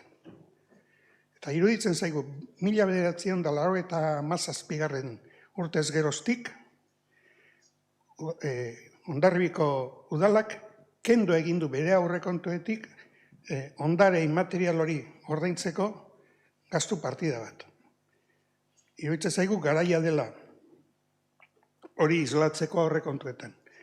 Gero eztabaidatuko dugu nola antolatu behar diren eta hori, baina iruditzen zaigu arduratsu jokatu beharko lukela Hondarribiko udalak bere hiri osoaren ondare inmateriala den jai nagusi horrekin. Eta bueno, guk egiten dugun balorazioa lehen aurreatu dut, ezin dezakegu babestu esandako arrazoiengatik. Eta espero dugu, errealitatean konfiantza handirik ez daukagu, baina eskatuko genuke, lehen eskatu izan den moduan, onartu egiten diren aurrekontu hauen esekuzio maila hobetzea. Zeia da, guk kalifikatu egiten dugu, ez nahikoak, atzerakoiak, arrazoiak azaldu ditugu, eta gainera esekuzio maila ez bada irizten haue betetzea, penagarria iruditzen zaigu. Orduan, legealdia amaierako aurrekontuak lehengo lepotik burua. Eskerrik asko. Eskerrik asko, Xabier. Bai, Noemi. Sí, para nosotros... Guretzat aurrekontu hauek, onartuko diren aurrekontu hauek, jarraitu besterik ez dute egiten, ez? Eta ez dute berritasun handirik sartzen. Iruditzen zitzaigun ja finkatuta zaudela partidak eta iruditzen zaigu asko murriztu direla gizarte zerbitzuen arloan eta lehenagotik hartutako konpromisoei ez diela kasurik egiten. Gastu korronteaz aparte iruditzen zaigu aurrekontuek hainbat laguntza zabaldu behar dituzela herritarrentzat, ez? Bereziki energia eraginkortasunerako, energia komunitateak sortuta, gero leihoak eta renove galdarak aldatuz, gero mugikortasuna hobetu behar dute udalerrian zerbitzu gehiagorekin eta deskontu gehiagorekin garraio publikoan, baita ere diru laguntzak irisgarritasuna hobetzeko, hor dugu hiribarruko garraioa dugunean, bekak garraioarentzat, rutak ibilbideak hobetzea, horrela lehen orduetan eskola inguruetan dagoen kolapso hori hobetuko luke, gero diru laguntzak igogailuak jartzeko, baita baliabide soziosanitario gehiago, horrela ez etxebizitza hobeto egokituta herritarren beharretara, etxebizitza tutelatuak, zuzkidurako etxebizitzak, edo larrialdiko etxebizitzak, baita ere diru laguntzak hainbat eraikin mantentzeko sozialisteak, nahi ditugu 2020ko aurrekontuak egokitu, hiri sostengagarri bat izateko, jasangarri bat izateko, eta gero lana bultzatzeko, bereziki sektore industrialean, arrantza sektorean nabarmentzeko, ze hori da gure berezko sektorea Hondarribian, eta familia asko bizitzi dira horretatik. Nahi dugu partida bat Santelmo Museora zuzentzea, baina ez bakarrik partida bat, epe luzeagoko estrategia bat nahi dugu, eta horretarako Europako funtsei begiratu behar diegu, eta gero beste ondare bat eskuratu, Santelmorekin egin den bezala diesa, Errameriko jauregia, ikusi behar da segertatzen den arresiekin, haien birgaitzearekin, oso adi egon behar dugu, zuzendaritza plana horre egunean izateko, ez beste administrazioetetik emango diguten laguntzekin lerrokatuta. Gero arreta deitzen digu, partidetan ez dugula ikusten alokairuko etxebizitzaterako laguntzarik. Udaletxeak bazuen hitzarmen bat alokabiderekin, lehen esan bezala, iaz 60.000 euro erreserbatu zituen, aurten bat ere ez, eta horregatik iruditzen zaigu udaletxeak sentsibilitate falta duela eta oso arreta txikia eskaintzen diola etxebizitzen beharrari. 50.000 euroko partida bat onartu zen iaz pertsonei etxebizitza ordaintzen laguntzeko, baina aurten ez dugu halakorik ikusi aurrekontuetan, eta ez dago ez da ere Damarriko proiektuarekin hasteko aurrekonturik, ez da ere udal jabetzakoa den Muriateko lurzoruarekin. Beti iruditu zaigu premia dagoela zuzkidurako etxebizitzak eraikitzeko hor gazteentzat eta adineko pertsonentzat. Ingurumenari dagokionez faltan botatzen dugu energia eraginkortasuneko inbertsioak egiteko partida bat, lurzorua aprobetxatzea eta estalkiak udal eraikinen telatuak aprobetxatzea, eguzki panela jartzeko eta gero esan bezala energia komunitateak sortzeko. teknikari bakarra dugu, gaina azpikontrata baten bidez kontratatua gai honetan, eta ez dirudi aurten ere partidarik egongo denik kostaldea garbitzeko kanpainarekin lotuta. Bestalde udalerriak mugikortasunerako proiektu integral bat behar du, berehalakoa edo premiazkoa da disuasiozko parkin bat jartzeko ikerlan bat egitea, autobus zerbitzu bat ere martxan jarri behar da, badakigu udaleko hainbat arlotatik egiten ari dela, baina larrialdikotzat jo behar dugu 2023an hiri barruko autobus zerbitzuak martxan egon beharko luke, egon behar du. Eta ezin ditugu kotxeak kaletik atera, zirkulaziotik atera, ez badugu alternatibarik. Izan dugu kale egin duen proiektu bat, ez, marinatik kentzeko, ez dugulako alternatibarik, ez dugu disuasiozko aparkalekurik, ez da ere hiribarruko garraiorik. Ezinbestekoa da irisgarritasuna hobetzea udalerri barruan, adieskotak gainditzea, eta partida bat falta zaigu Solbeseko igogailuarentzat. Horretaz gain, eskatu ditugu inkesta bat, ikusteko jendeak zer iruditzen zaion topoa Hondarribiaraino ekartzeari buruz, ez? Eta iruditzen zaigu mugikortasun estrategia falta zaiola udal honi edo udalerri honi. Iruditzen zaigu berezko langile bat beharko genukela mugikortasun arloan, eta beste erakunde batzuen, adibidez diputazioak eta Eusko Jaurlaritzak lan handia egiten ari dira bidegorri sareari dagokionez, baita ere Donostia eta Hondarribia artean, Mendelu auzoaren artean egingo den korridorearekin, baina faltatuko litzaiguke hiribarruko bidegorriak konektatzea. Gizarte zerbitzuei dagokionez, lehen mailako gizarte laguntzari buruz, 50%ko rebaja bat izan dugu familien laguntzetan eta energiarako laguntzetan 100.000tik 150.000 pasa dira bi kasuetan. 2022an 100.000 euro genetuen familien laguntzeko eta 15.386 bakarrik ere erabili dira. Laguntza energetikoari dagokionez 100.000 euroko partida batetik 16.000ko bat bakarrikan erabili da, eta hori energiaren prezio igoerari dagokio. Gero, 330.000tik 235.000ra jaitsi da, eta azaro bukaeran 188.000 bakarrikan erabili dira, murrizketa oso handiak izan dira, eta ez da aintzat hartu energiaren prezioen igoera eta kontsumo ondasunen prezio igoera. Azken urteetan, behin eta berriz esan dugu partida bat behar dela eskola materiala erosteko kursua hasieran, hori ez dago jasota aurrekontuetan, ez dago aurrekonturik ez da ere gizarte Muriateko gizarte zerbitzuetako lokalak erabiltzeko, Mariak esan du zergatik, eta gero komunitate ekintzari dagokionez 330.000 eurokoa da partida, baina iruditzen zaigu berrikusi egin behar dela, batzuetan bikoizketa daude gizarte zerbitzuen lanekin. Hezkuntzako administrazio orokorrari dagokionez faltan botatzen dugu partida bat euskara ikaste indartiko duena, ez? Eta horrek ez du estaltzen euskaltegia 3 urtetik 16 urtera doana, behin eta berriz eskatu dugu euskara ikasteko laguntza hau osatzea.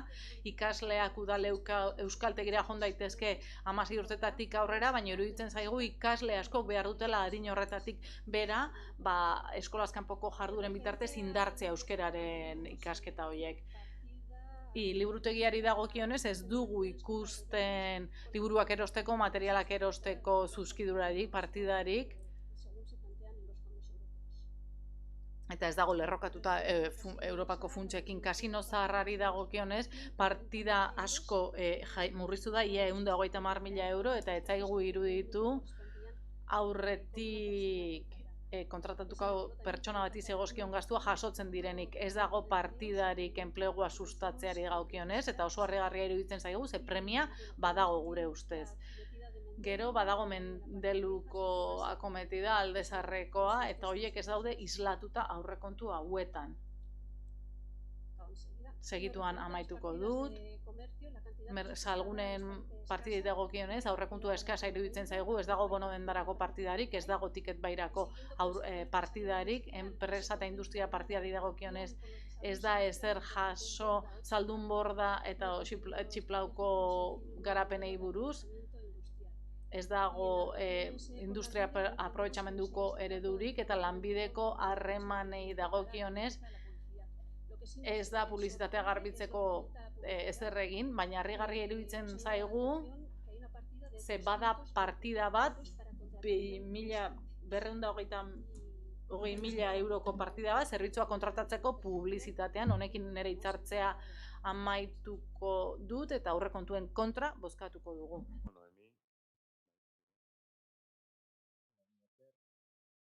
Bueno, EAJ-ko gobernu taldeak aurkezten dituen azken aurrekontu hauek ez dute betetzen beste behin ere Hondarbiak eta hondarbitarrek datorren ekitalderako dituzten beharrak.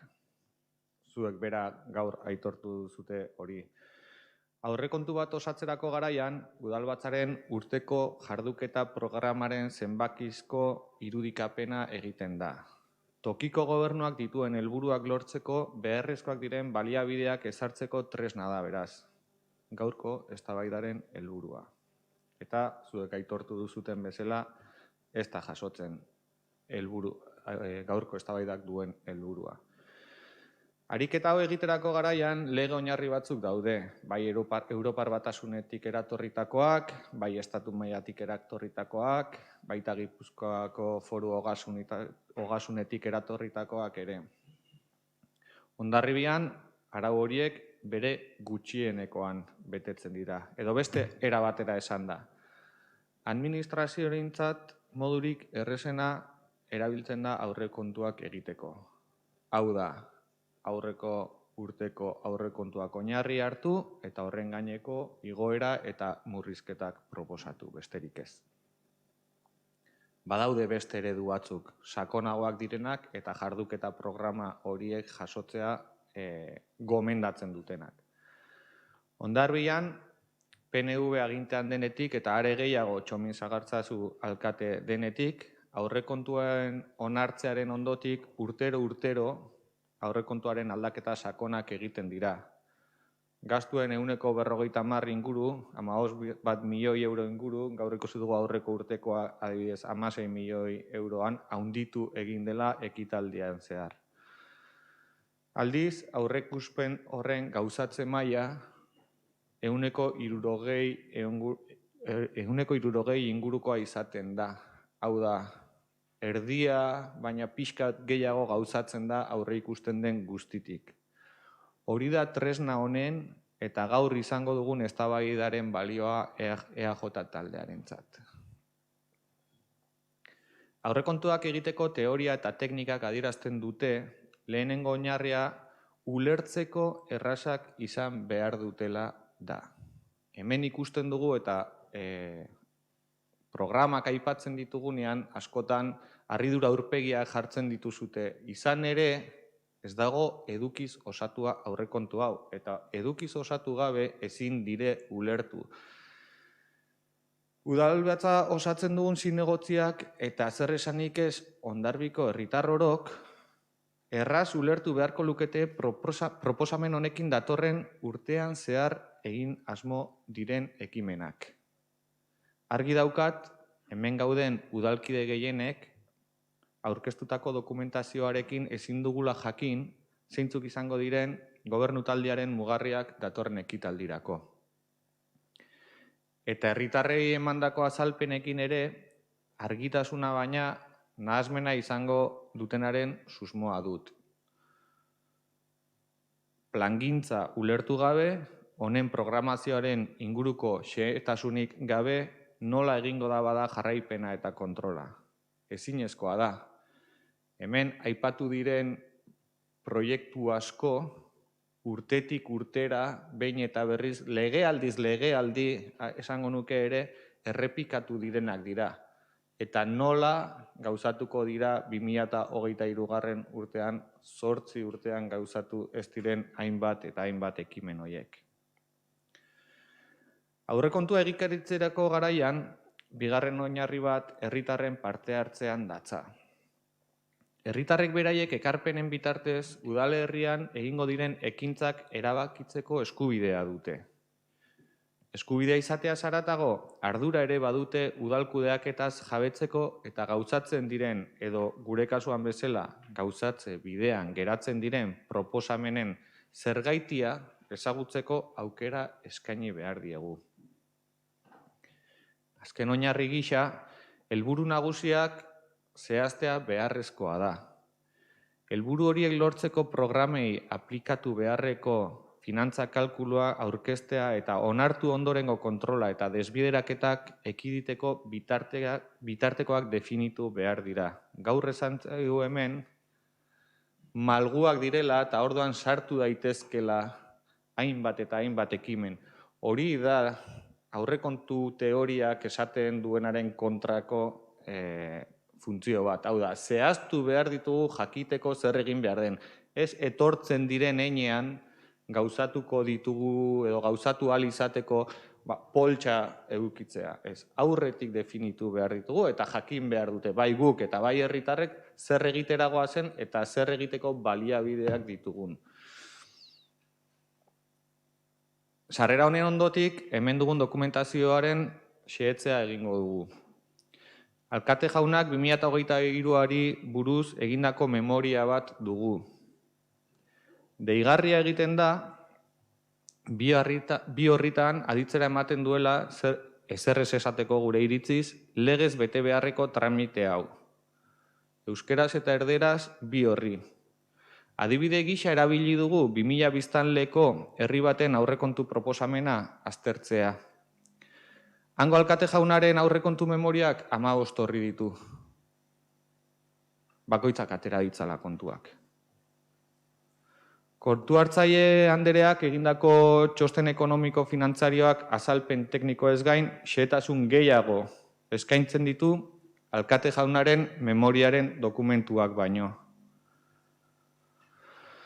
Hala ere, ez da inon jasotzen aurrekontuaren helburuak eta programak zein izango diren. Honela, ulergaitza izango den tresna baten aurrean gaude, bai udalkideontzat, baita herritarrentzat ere. Parte hartzeari ez zaio inolako lekurik egin. Herritarrek egiten dituzten ekarpenen partaide izatea oso garrantzitsua dela iritzi diogu. Behin eta berriro errepikatzen ari gara gaurko egunean.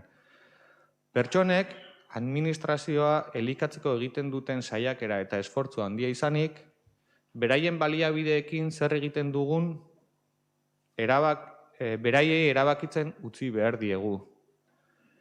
Neurri bikaina da hau partaidetza eta entzute aktiboa sustatzeko.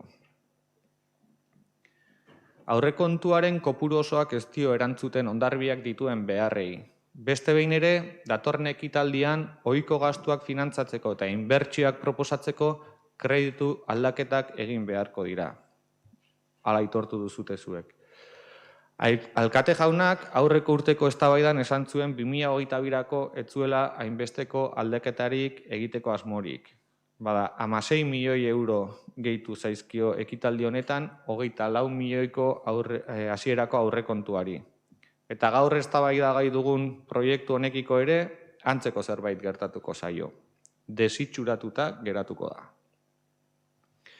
Esan diguzue inoizko aurrekontu handiena dela. Handikeria erakutsi nahi izan duzue inoiz baina gauza gehiago egingo duzuela.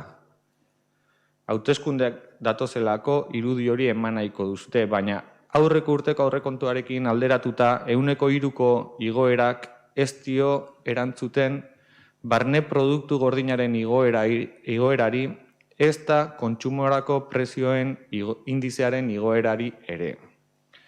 Beraz, aurreko urteko kopuruarekin, baina gutxiago egin ahal izango da aurtengoarekin. Eta duela 2 urtekoarekin alderatuta, baina gutxiago ere. Azken finean, gure iritziz, itxurakeria da saldu nahi diguzuena. Diru-sarreren atalari dagokionean lan erreza izan duzute.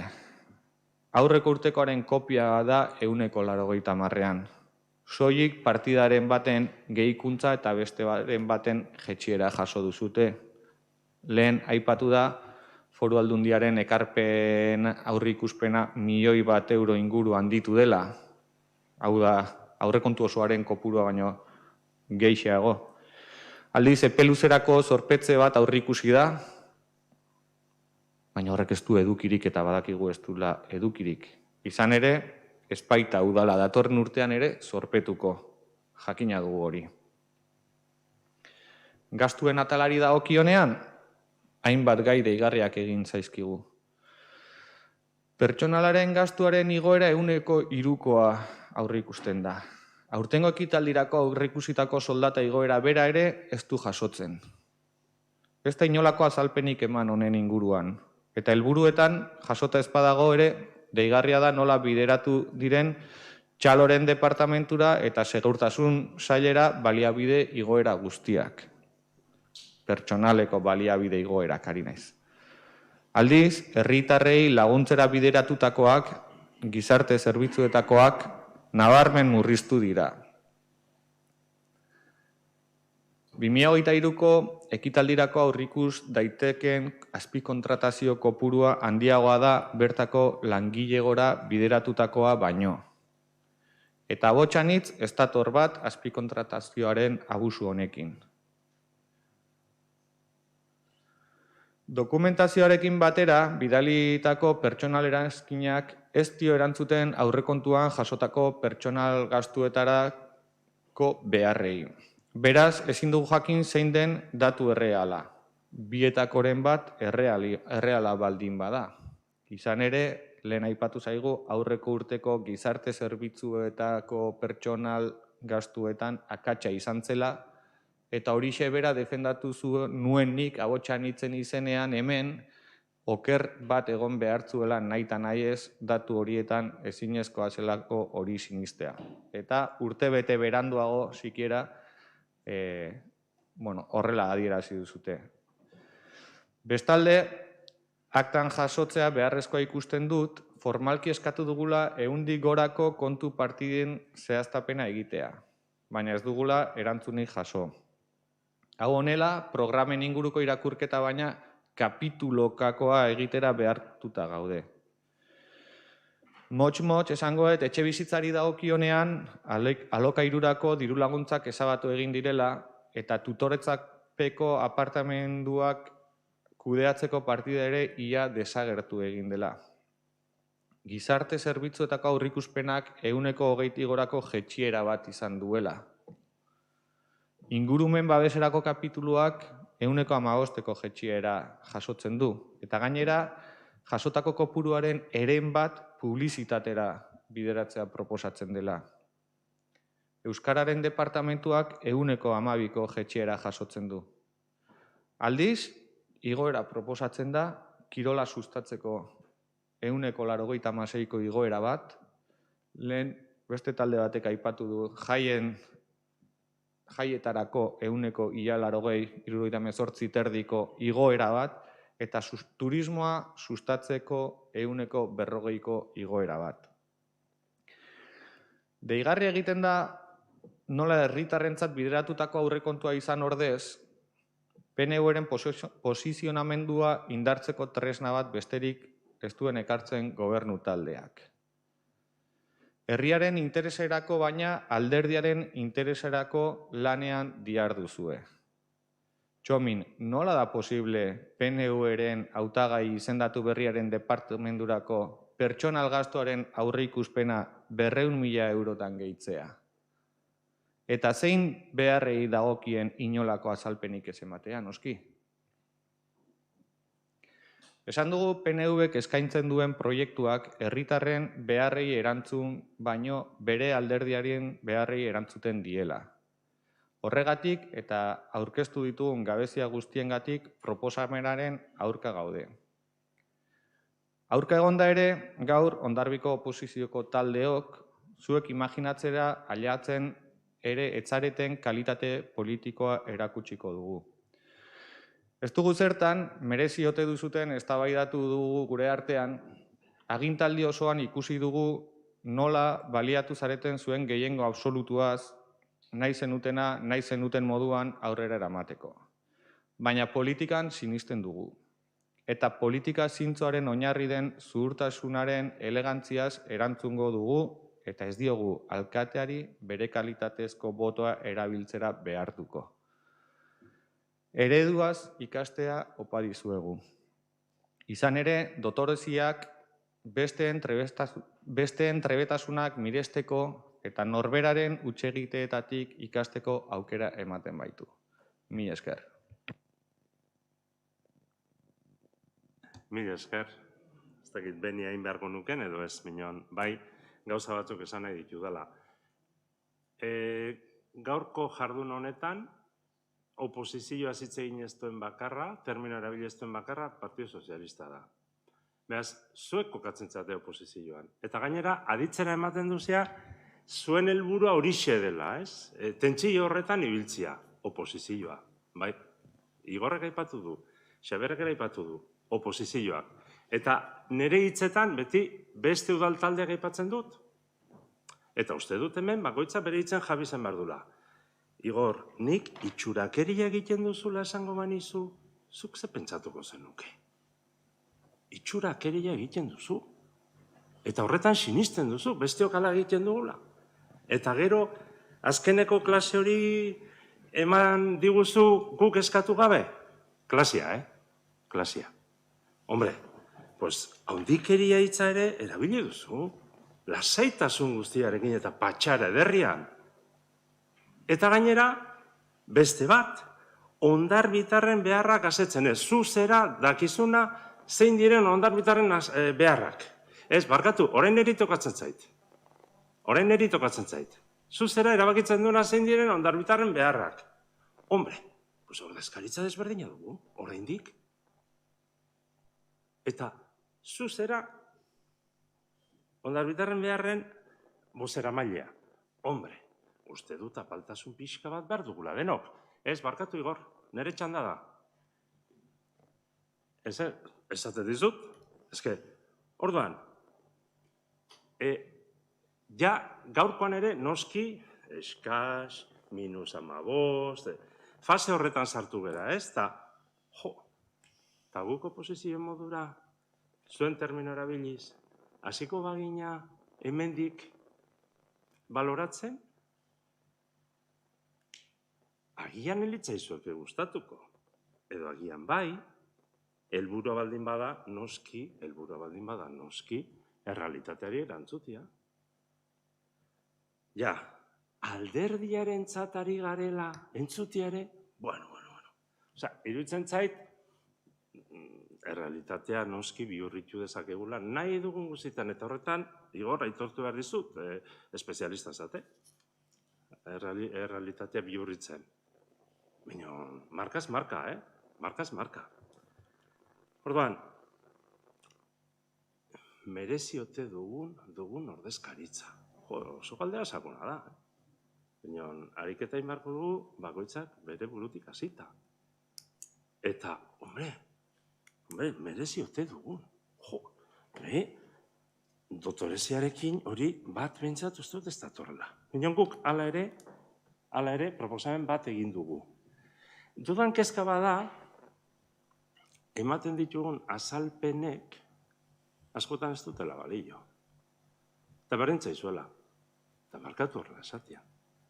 Azalpen bat egiten dugunean, ematen du ez dula aitzakia dela. Hombre, kudeaketan esperientzia duzuen pertsona bazaudet hemen, eta kudeaketak errealitatearekin topo egitea dakar. Eta errealitateak dakar, askotan, bete nahiko zen ituzken helburuak, ez betetzea edo atzeratzea. San Nikolas Zubila egila da, ez da egin, aipatzen denean ez da aipatu lizitazio bat egintzela. Eta beste lizitazio bat martxan jarri dela, egila da, ez da egin.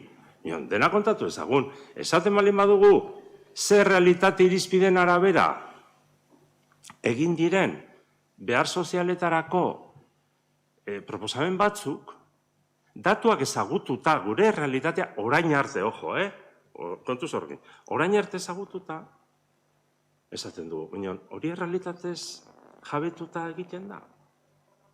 Edo beste asmo bati segituz egiten da. Orduan, bai, horiek aipatu nahi nituzkela. 16 proiektu nabarmen aipatutugu. Esan dugu herritarren guztien bide lagun izan nahi dugula.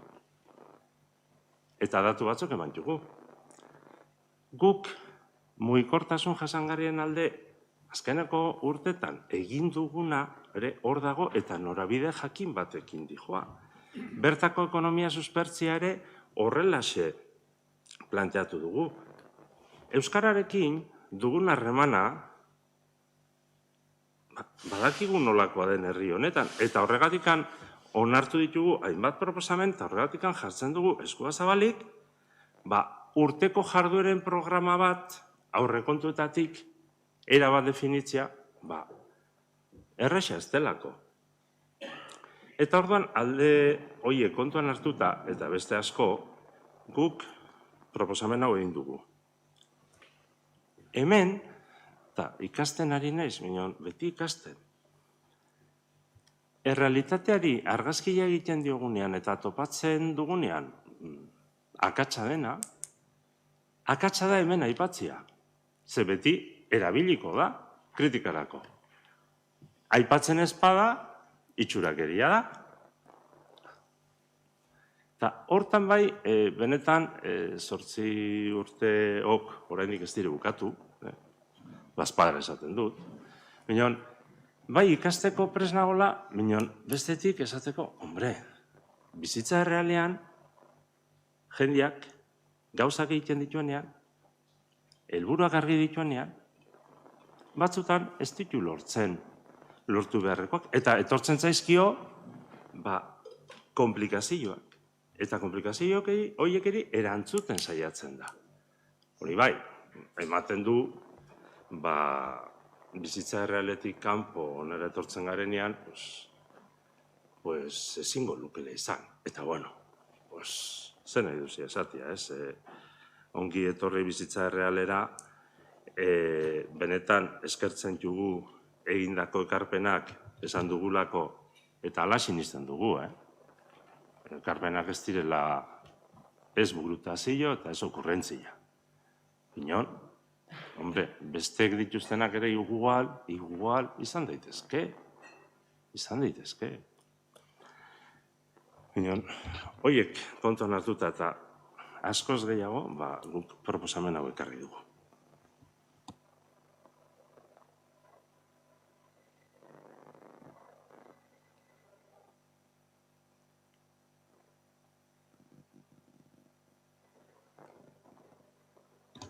Beraz, orain, ekingo diogu aurrekontu proposamena bozkatzera, eta berriz ere eskertuz zuek izantako jarrera eta izantako adierazitako jokabidea, hori berriz ere esango dut, diktaminatutako proposamena bozkatzeari ekingo diogu. Beraz, proposamenaren alde, kontra, abstentzioak, eta uste dut lehen esan den bezala jaso dedila zein den arrazoia. Horrela izateko. Bai? Eskerrik asko.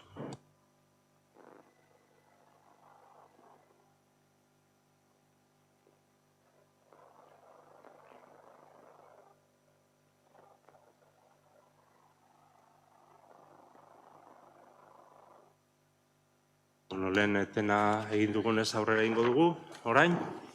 Mila esker, kontu hartzaile Andria.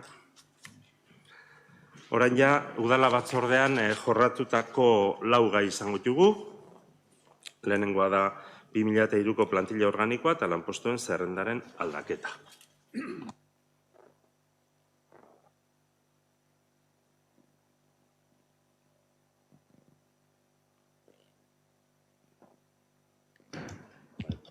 Mari. Bai, eskerrik asko Txomin.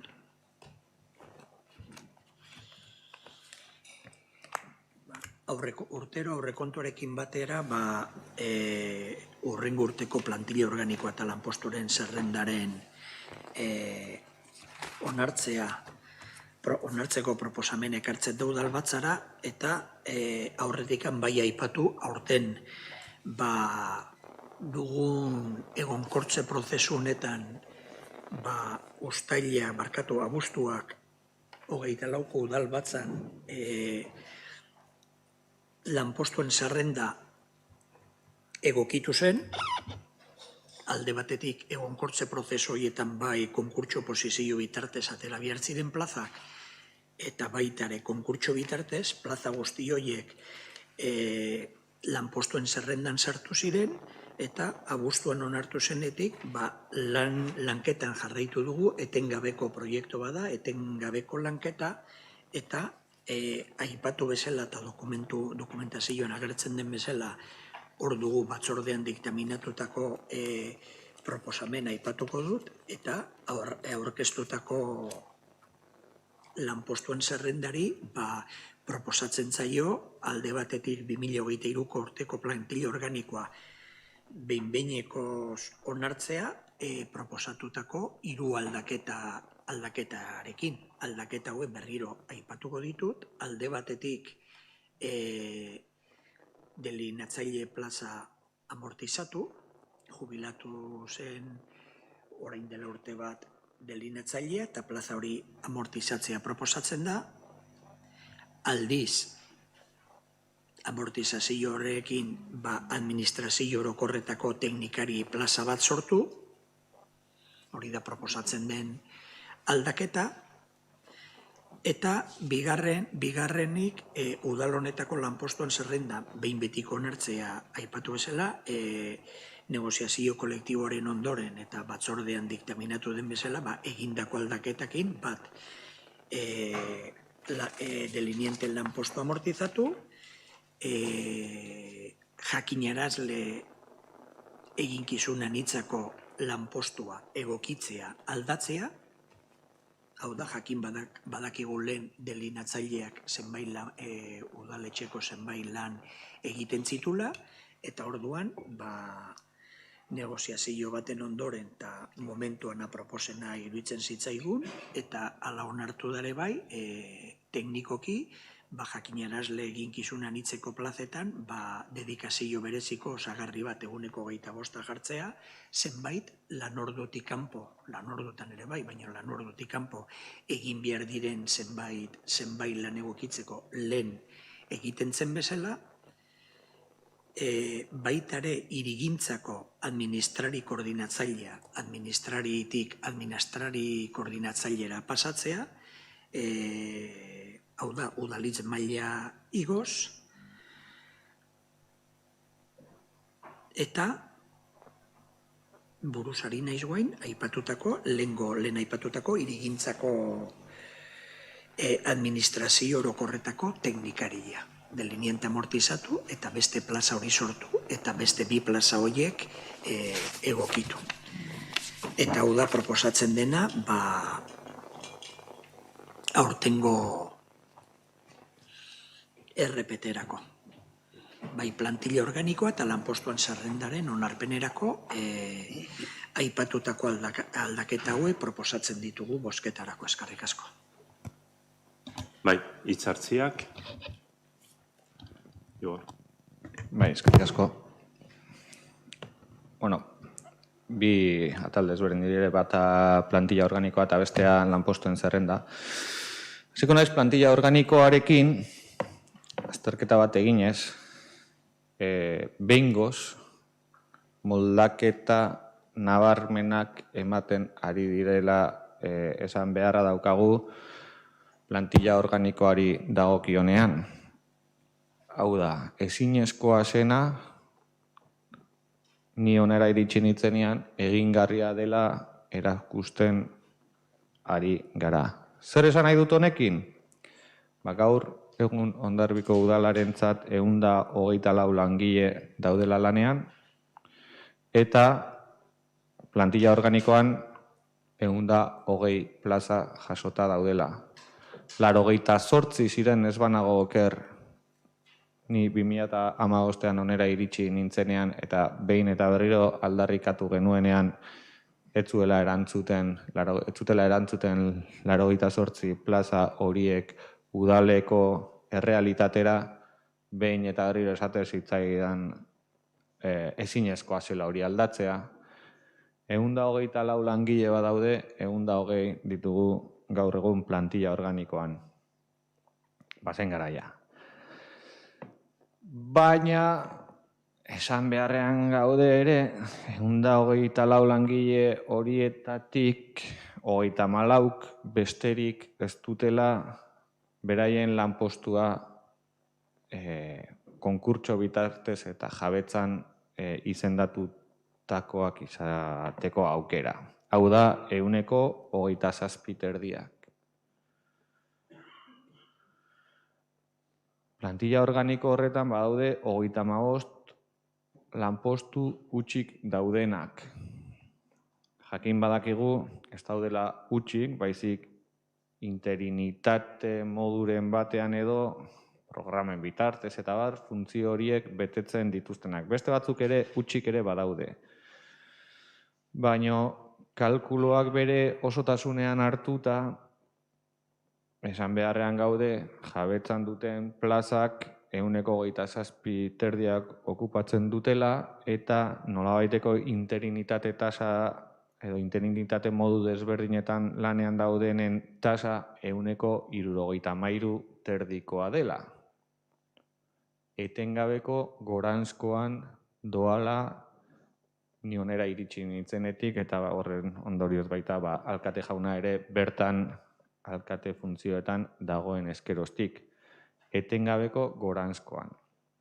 Hala ere, gogoratu beharra dugu, Europar Batasuneko estatu mailako legedi ebazpen guztiek, legedi eta ebazpen guztiek, aditzera ematen dutela interinitate tasaren helmuga 8% behar lukeela administrazio publikoan. Eta gu etengabeko goranzkoan goaz.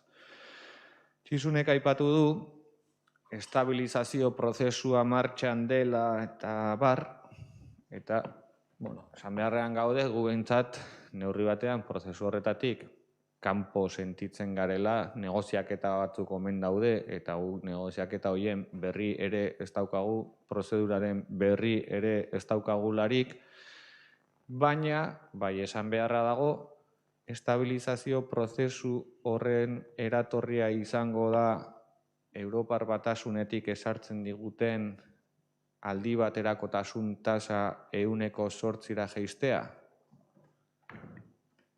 Hori behar du estabilizazio prozedura horrek edukiko lukeen erantzuna. 8% interinitate tasa ez gainditzea. Eta eskatuko genuke, mesedez, helburu hori jartzea estabilizazio prozedura horretatik. Lanpostuen zerrendan, Txisunek aipatu du aldaketa batzuk proposatzen direla. Lanpostu baten amortizazioa beste batekin aldatzea, eta gero bi lanposturen modifikazioa edo.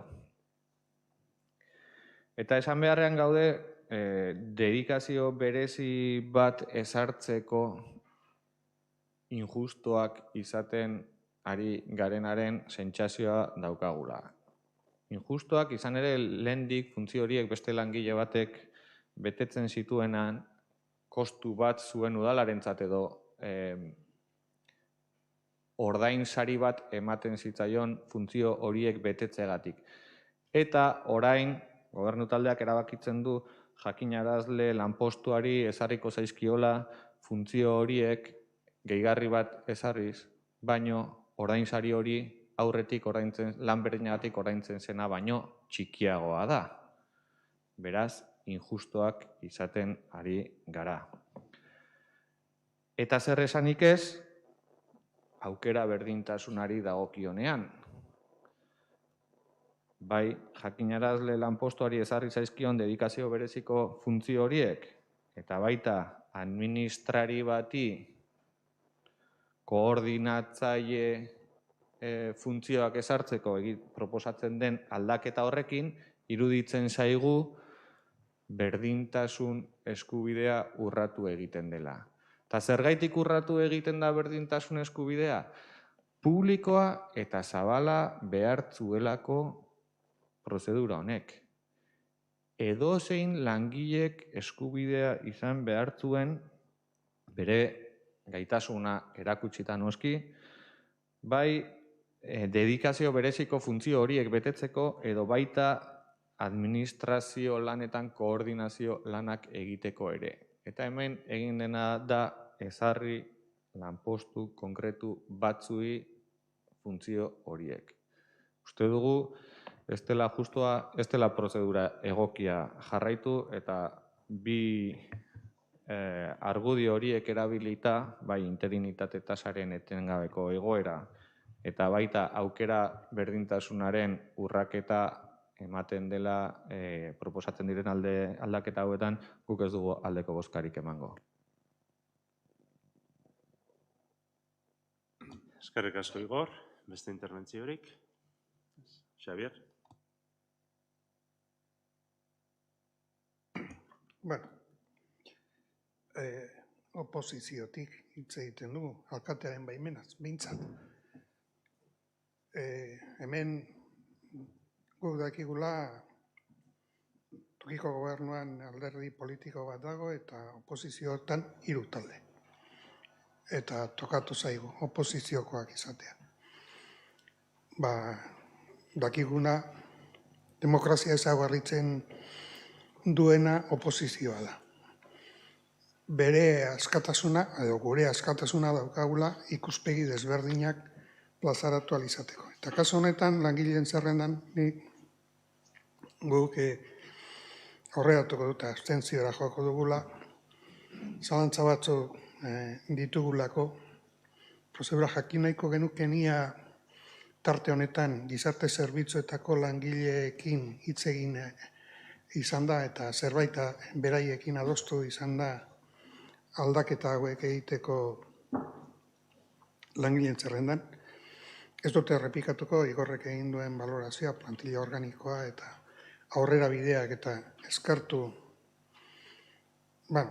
nabarmendu, aurrerapenak eta ikuspegi horretatik balorazio positiboa egiten dugu, oposiziotik, baina balorazio positiboa egiten dugu, gauzak egiten ari direla, baina oraindik hutsune batzuk ikusten ditugula, ezta?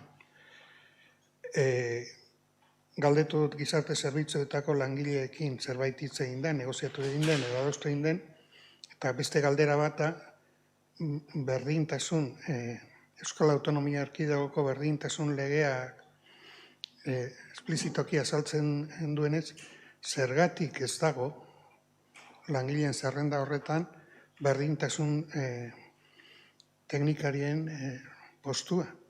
Zergatik ez da berdintasun legea betetzen, iradokitzen duena betetzen. Galdera horiek egingo genuken eta gure posizioa markatu egin dugu. Beti ere, oposizio eraikitzailea, nik uste hemen gauden 3 taldeek nahiko eraikitzailea garela, baina gure kezkak eta hori, ordezkatzen dugun Hondarribiarren kezkak direla. Hori galdetu nahiko genuken. Hau da, gizarte zerbitzuen eskaerak islatuta ote dauden langileen zerrendan proposamen honetan, bat, eta bi, berdintasun legeak esaten duena, berdintasun teknikari dagokionez, zergatik ez da biltzen. Eskerrik asko. Eskerrik asko.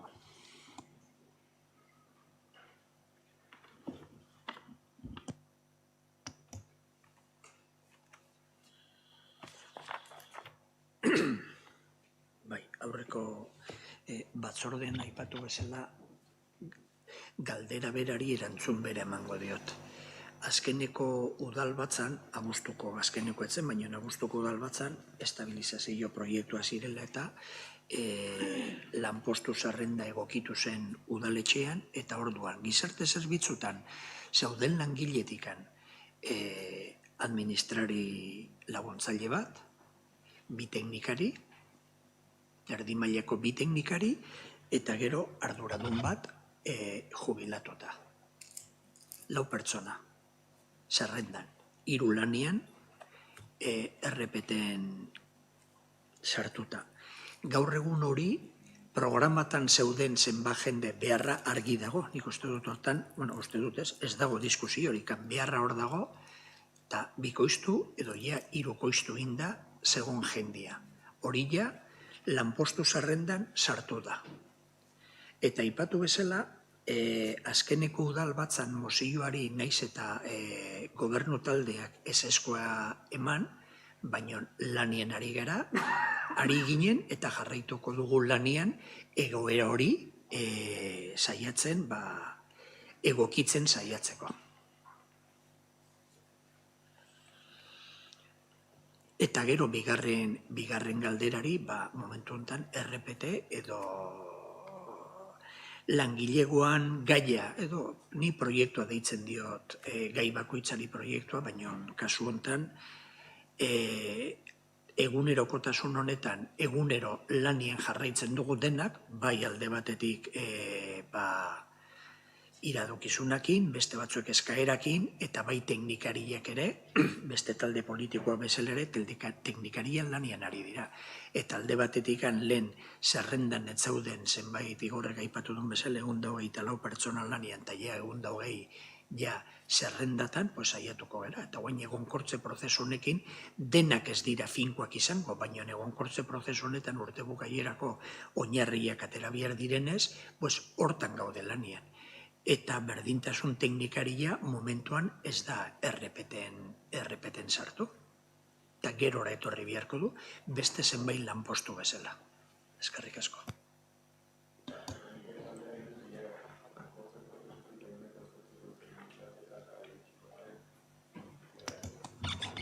Galderan erantzungo dizut, baina badakizu zuk ez zigor. Hartzen baditugu esandako lanpostuak, eta hartzen baditugu egonkortze prozesuan atera behar diren plaza horiek, interinitase tasa hori ez da 8 jetxiko epe batean. Orduan, egin den plantilla organikoa eta lanpostuen zerrendaren aldaketaren alde, kontra, abstentzioa.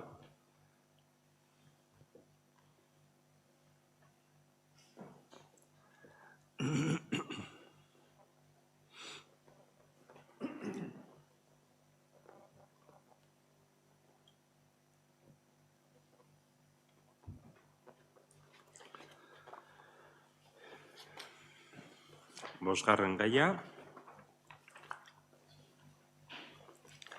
2022ko plantilla organikoa eta lanpostuen zerrendaren aldaketari jarritako bosgarrena. Ni askarkoak inizorduan markatu, Bai, 2022ko, berriz esango dut, plantilla organikoa eta lanpostuen zerrendaren aldaketari jarritako errekurtsoari buruz.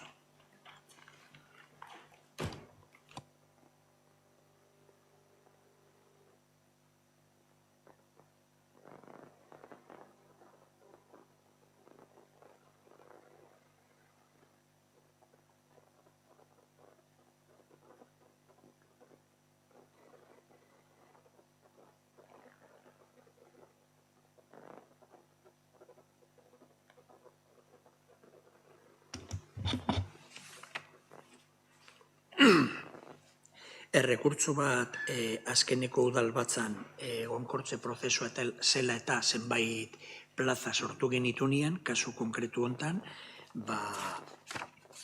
elegite bat egondu da, eta elegitea da alde batetikan Josu Narbarte Hernández jaunak aurkeztutako berraztertza errekursua 2022ko abuztuaren 22an udalbatzadako egindako osoko bilkuran onartutako lanpostuan zerrendaren aurkakoa, eta kasu honetan errekurtsoa zen lanpostu bat zela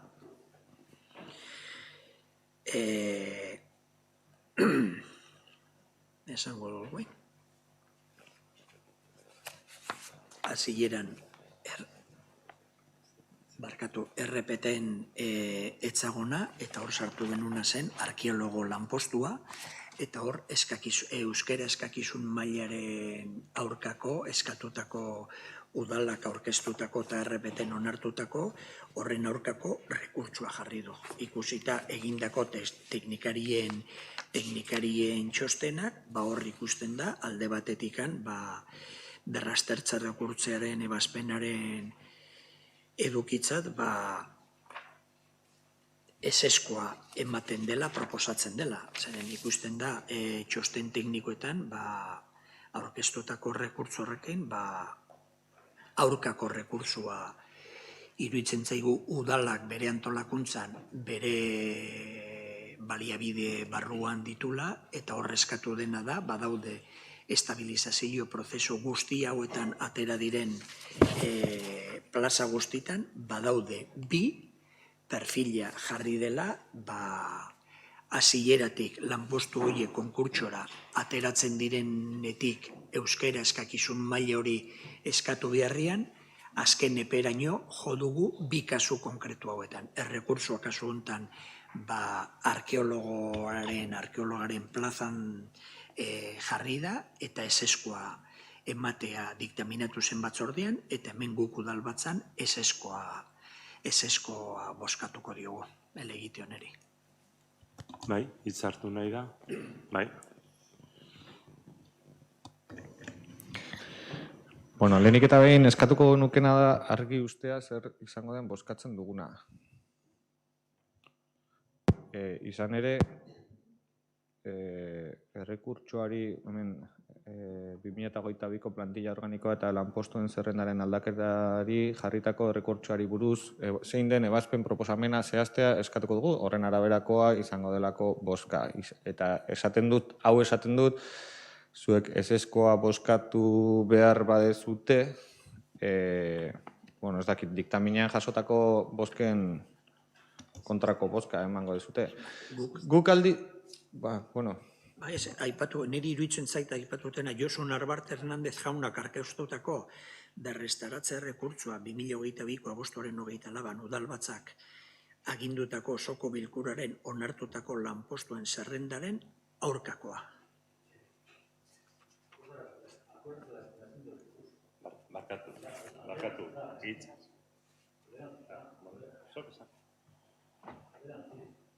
Se desestima el recurso. En contra del recurso, listo. Ez badut ondo asaltu, barkamena denei, punto. Orduan, uste dut dene jakin badakigula, bazpada ere. Batzordean, diktaminatu zen, errekurtso hori ezestea. Desestimar el recurso. Beraz, hemen planteatzen dena da, horixe, ezestearen alde kontra edo abstentzioa. Ados? Bai? Bai, esan nahi dut, ez nuen kontradizioko bozketan sartu nahi, eta horregatik eskatzen nuen argiketa. Eta esaten dut ez nuela kontradizioko bozketan sartu nahi, izan ere, guk ere batzordean irakurketa bat egin genuen eta aipatzen genuen teknikarien txostenetan falta zela euskararen udal araudiak aditzera ematen duenaren inguruko irakurketa bat egitea. Izan ere, iritzi genion Jaurlaritzako edo beste instantzia batzuetako legedia hartzen zela oinarri, baina gurea propioa ez. Eta uste dugu ezinbestean jaso behar dela gure udal araudiak esaten duenaren irizpena. Eta horretara iritzi diogu hizkuntza perfilaren eskaera hori atzeratzea 2030 urte arte ez diola erantzuten udal egunean indarrean dugun udal araudiari.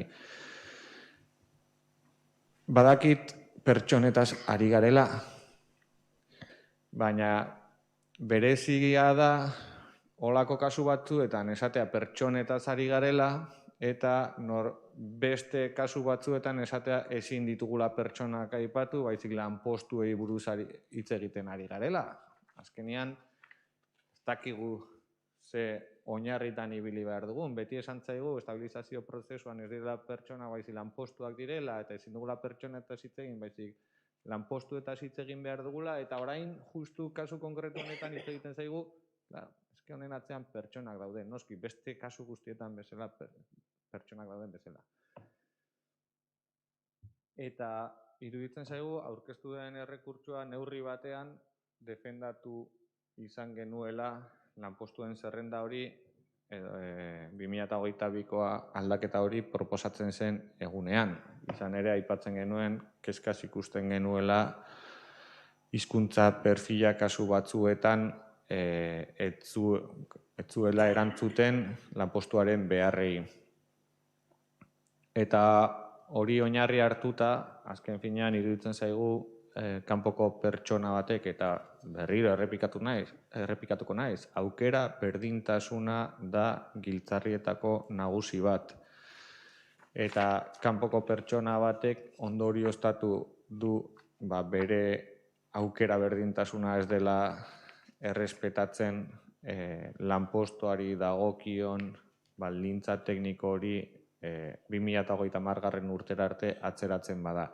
Eta horregatik iritzi diogu arrazoi duela egindako errekurtsoan eta guk bai kontrako bozka emango dugula errekurtso hori desestimatzeari. Eskerrik asko, beste norbaitek, bai, Xabier. Labur. Hau da beste adibide bat parte hartze. Hola, hiritar batek, bera uste duen eskubidea eta egiten du eta parte hartzeko beste adibide bat honetan. Kasu honetan ez da oposizioa, da oposiziotik kanpo, eta eskaera guk aztertu du eta batzordean horrela adierazi genuen. Iruditzen zaigu hiritar honek zuzen dauela. Eta guk gure bozka izango da ezestatzearen aurka. Eskerrik asko. Eskerrik asko. Bai, Josu? Bueno, gure altikan, nik usten dut egia da. Reglamentoa aplikatzen baldin badugu, Reglamento udaletxean izango litzateke erabatekoa. Baina mena ari gera baita ere aplikatzen beste legedi batzuk. Eta legedien barruan sartzen da propuesta diferenteak. Con esto quiere decir que yo creo que por una vez... Honekin esan nahi dut, errekurtsoa edo legitea aurkeztu duen personak eskubide osoa duela aurkezteko, ezta? Baina, hala ere, iruditzen zait, egunkortze legeari dagokionez, gobernu zentralak behartu egin du lege hau urte luzeak zaramatzan horren atzetik eta udalak azkenean sartu dira egonkortze prozesu horretan, ez? Interinoen egonkortze prozesuan, eta hori da guretzat garrantzitsuena. Eta kasu honetan, hizkuntzarekin lotutako arazo argiak daude, ez? Ze pertsona horiek beste urte batzuetatik datoz, aspalditik datoz, eta garai hartan hizkuntza eskakizunak desberdinak ziren. Kasu honetan erreklamazio bat egon da, baina bada araudi bat dioena udalerrietan ere errespetatu behar direla hizkuntza eskakizunak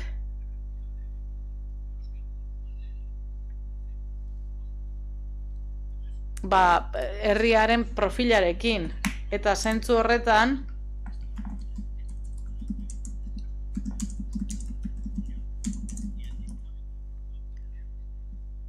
baina planteatzen duen diktamen horretan, gu diktamenaren alde gaude, hau da. Ez genuke errekurtsoa onartuko, hori da gure bozkaren zentzua. Ez dezagun ahaztu, egonkortze prozesu honetan, pertsonak datozen lekuti datoz, aspalditi datoz, eta hizkuntza eskakizun horiek dituzte eta gertadakioke arazo larriak aurkitzea, ez erakunde honetan, beste askotan ere bai. Beraz, ahalegin bat egin behar dugu eta ados nago, pertsonek ulertzen dut posizio oso itxiak babestea, baina nik uste dut nolabaiteko malgutasuna izan behar dela batez ere funtzionarioen kasu honetan aurrerago eskakizunak esartzen direnean eta oposaketa daudenean, pertsonek eskakizun horiek bete beharko dituzte, baina nire ustez hau aparte da, nolabaiteko malgutasuna egin behar dugu pertsonetan pentsatuta. Bai, postuetaz hitz egin behar da, baina pertsonetaz ere bai, horratzean errealitateak daude, pertsona daude, ikusten dugu udaltzaingoan ikusi dugu, ni beti nago araudiak aplikatzearen alde, baina ahaztu gabe pertsonen onura, ez da? Pertsonak ahaztu gabe. Ia ondo esaten dudan. Plantilla organiko eta lanposten zerrendaren aldaketari jarritako errekurtsoa ezesteko proposamenaren alde. Kontra.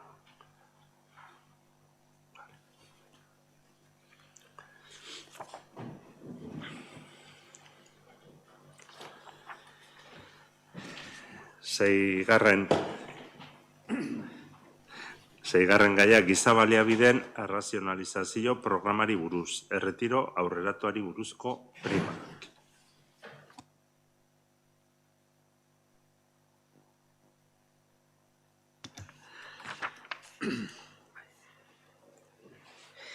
Autonomia erkidegoek eta tokiko korporazioak beren burua antolatzeko gaitasunaren arabera, enplegu planez gain, giza baliabideak arrazionalizatzeko beste sistema batzuk ere ezarri ahal izango dituzte. Kasu honetan, erretiro aurreratutako pizgarriak ere. Giza baliabideek arrazionalizatzeko programak barne hartu ahal izango dituzte enplegu planei aplikatu beharreko araudi orokorrean, ezarritako neurri guztiak edo batzuk, bai eta borondatezko esedentziarako eta retiro aurreraturako pizgarriak eta zerbitzu aktiboari uko egiteko edo bertan behin betiko baja emateko pizgarriak ere. Kasu honetan, guk onartu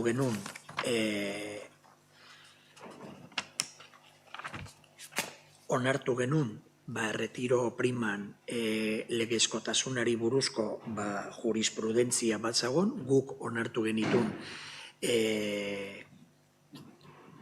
eta ordaintzen genitun zenbait kasutan, eskaeraren arabera, eta hor jurisprudentzi berria dela eta erretiro primen legezkotasunari buruzko jurisprudentzia berria eta horri buruzko irailean 28/87/2002ko zenbakidun txosten juridikoa administrazioko teknikariak eginda horra gertzen da, baita eudeletik gehitutako txostenak, eta bertan giza baliabideak arrazionalizatzeko plana, erretiro aurreratutako primak eta horretarako legez ezarritako prozedura indargabetzea proposatzen da. Ez gera lehenengo udalerriak, azkenak ere ez gera banan-banan ari gera neurri hori hartzen, legeak ala diolako, eta aipatu bezala bai teknikarien idazkarien txosten, eudeleko aholkularien txosten ere bai, eta orduan proposatzen dena da, berriro aipatuko dio, giza baliabideak arrazionalizatzeko plana, erretiro aurreratuaren sariak, indargabetzea plan hori udalbatzak onartu bazun ere. Lehen, barkatu etxomin, lehen jakin bagenun, azkenekoa aurrek urtean eman zan, Tribunal Gorenak jakin bagenik egun sententzia iritsiko zela, iritsi da eta ja indarrean jarri da, eta kasu honetan hau proposatu behar dugu, bai edo bai. Eskerrik asko, hitzartu nahi da? Bai, Igor. Bai, mila esker. Bueno, hau txanitzu daltaldetik, kezkaz ikusten dugu, eta ibilbide honetan behin eta berriro adierazi izan dugu, administrazio publiko langileen eskubideak murriztuz goazela urtetik urtera pixkanaka. Eta hau beste adibidea da. Ez dut esaten udal mailatik datorren murrizketa bat dela, baizik langile publikoen eskubideen murrizketak ematen ari direla administrazio publikoen etengabean azken urteetan. Jaso dezala kritika edo hausnarketa jaso beharrekoak. Baina baita ere, udal mailako ardurak ere badaude gaur hemen hitz egiten ari garen honetan. Izan ere, arrazionalizazio programa udalbatza honetan onartu zen 2021 urtean, aurreko urtean, eta ordurako hainbat sententzia bazeuden 2015koak, 2016koa, 2018koa eta 2021koak nolabait azken ebazpen honen norabidean ebatzi zutenak. Eta garai hortan ez genuen teknikari, jurista, inolakoren txostenik euki eskuartean aipatzen zuenik, hartzera gindoazen neurri honetako puntu honetan behintzat arriskurik egongo zenik. Ez da aurreko urtekoa Auzitegi Gorenaren azken ebazpena, aurtengo martxoak 16koa da sententzia. Eta berretsi egiten du lehen adierazi bezala 2015, 16, 18 eta 21ko beste sententzia haiek eta ezinbesteko egiten du edo. Baina horrekin esan nahi dut guk edo gobernu taldetik arrazionalizazio programa aurkeztu zitzaigunean puntu hau arrisku gisa izan zitekela ere jasoa behartzuela eta ez zen horrela izan. Gu ez gatoz bat administrazio publikoko langileen eskubideen murrizketarekin eta horrela irakurtzen dugunez gaurko proposamen hau legean edo epaitegien ebazpenetan oinarritutakoa dena bada ere gu ez gaude ados eta horregatik abstentziora joko dugu. Eskerrik asko, beste interbentziorik, bai Josu eta gero Xabier. Bueno, nik uste dut azkenean, bueno, ez da egite. A ver, yo, todo lo que suponga, a ver, cuando de alguna forma en su momento se aprueba una normativa y es el tema de la...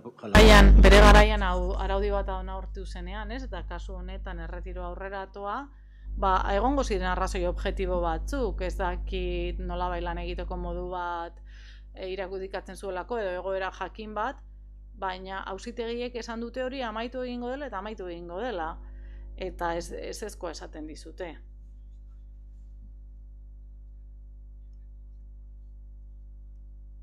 Nik uste negatiboa dela. Sektore guztietan badaude prima batzuk, negoziazio kolektibo baten ondorio. Eta langileek negoziatu egin dute eta egoera hau ez da gertatu inondik, negoziazio baten ondorio.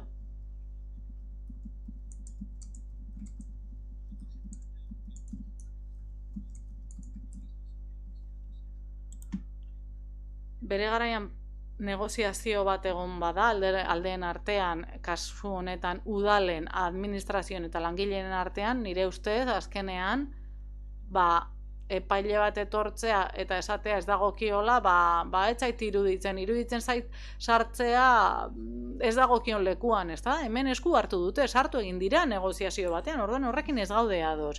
Eta halako praktikak, beti esaten dugu ez, negoziatu egin behar dela, irizpideak ezarri behar direla, eta ez da, ari horrela izaten, ez dakit nork egin duen, aldundi bat izan den, edo nork planteatu duen gaia, baina horrela egin da, eta gu, abstenitu egingo gara, baina nahi dut jasota geratzea ez gaudela ados erabaki horrekin.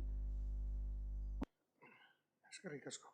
kasu honetan, udalbatzara ekartzen den epaitegietatik emandako epaia, eta hemen badaukagu ez Josuk aipatu du, epaileek askotan sartzen dute beren ebazpenak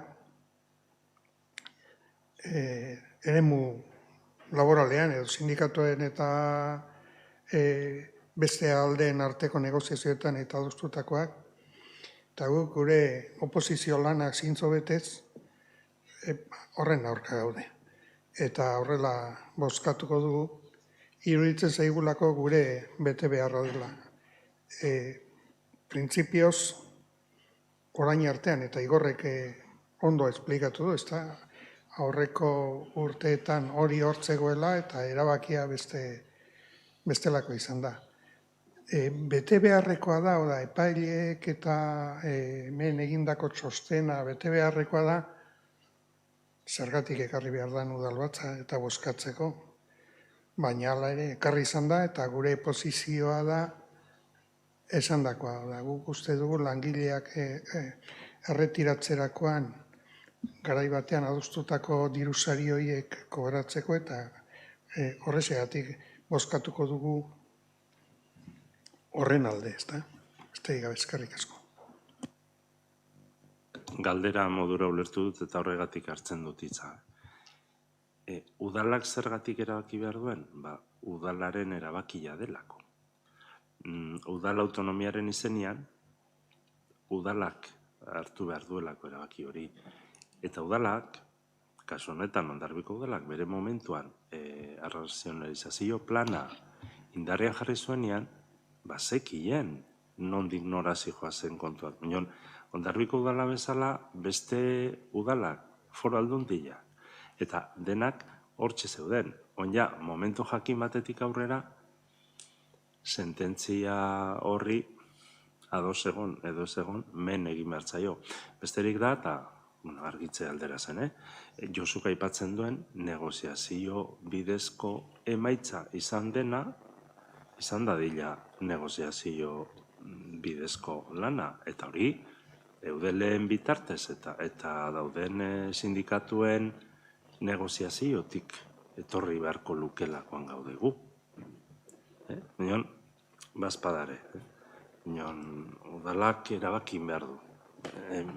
Men egitea hitza erabili dut, ez da gehien gustatzen zaiguna, nion, udalak erabaki behar du. Bai. Orduan, beraz,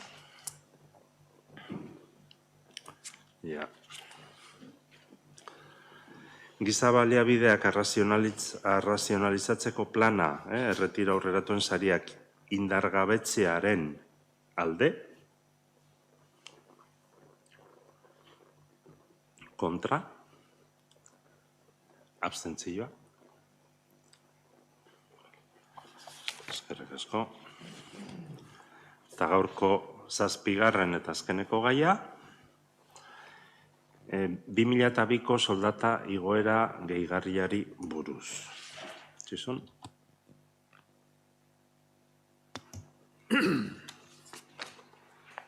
Bai, eskerrik asko txomin.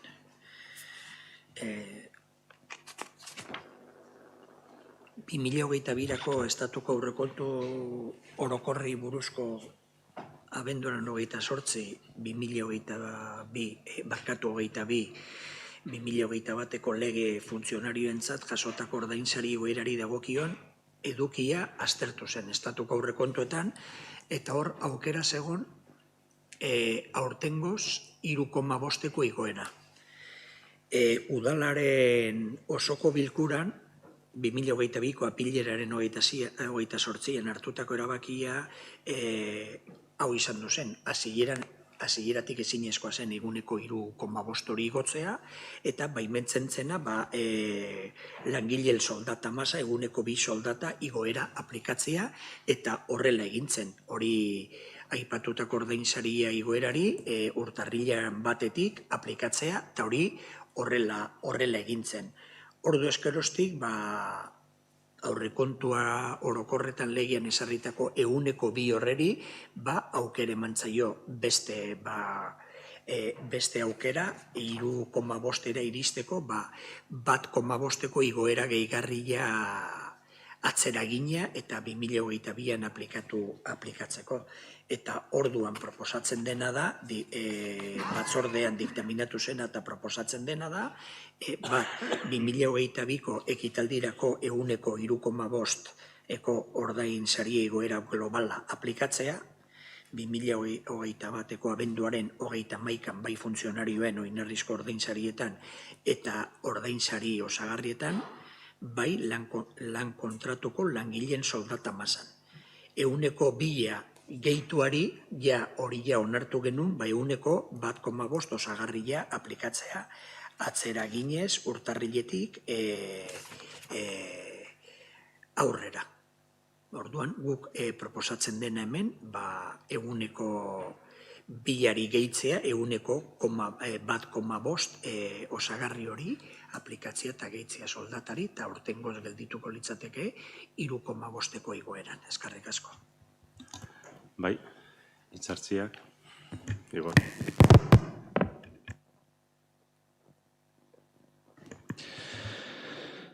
Bai, eskerrik asko. Beste puntu honetan ere, berriro ere, langile publikoen eskubideak urratzearen inguruko proposamen bat jartze zaigu mahai gainean. Ez langile publikoak direlako baizik. Langile guztiek eskubidea dutelako beraien lansariak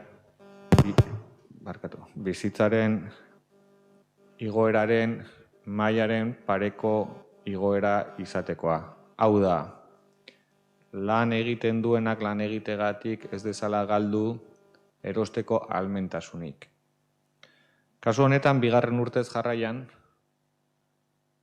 ekartzen zaigun proposamena da, gure udaletxeko langileek beraien lanarengatik jasoko duten lansarien ordainetan erosteko ahalmentasuna galduko dutela. Eta guk ez dugu begi honez ikusten. Ez zaigu bidezkoa iruditzen, ez delako justua eta ez delako gure politiken oinarrietan oinarritzen. Iruditzen zaigu lehenetsi behar dela langileek modu duinean lan egiteko aukera eta estatuko aurrekontu legeek ezartzen dutena ezarrita ere gure proposamena litzateke intsumisioarena. Bai, badakit hitzak berak edo nolabait aurpegiak asaldatzeko balio duela, baino estatuari eta aurrekontuen legeak egiten dituztenei erakutsi behar diegu bestelako administrazioetatik eta horretan langileek irabaz ahalmentasuna ez dezaten sinistuta baldin bagaude erakutsi behar diegu ezin direla ontzat eman horrelako erabakiak eta ez ditugula ontzat ematen horrelako erabakiak.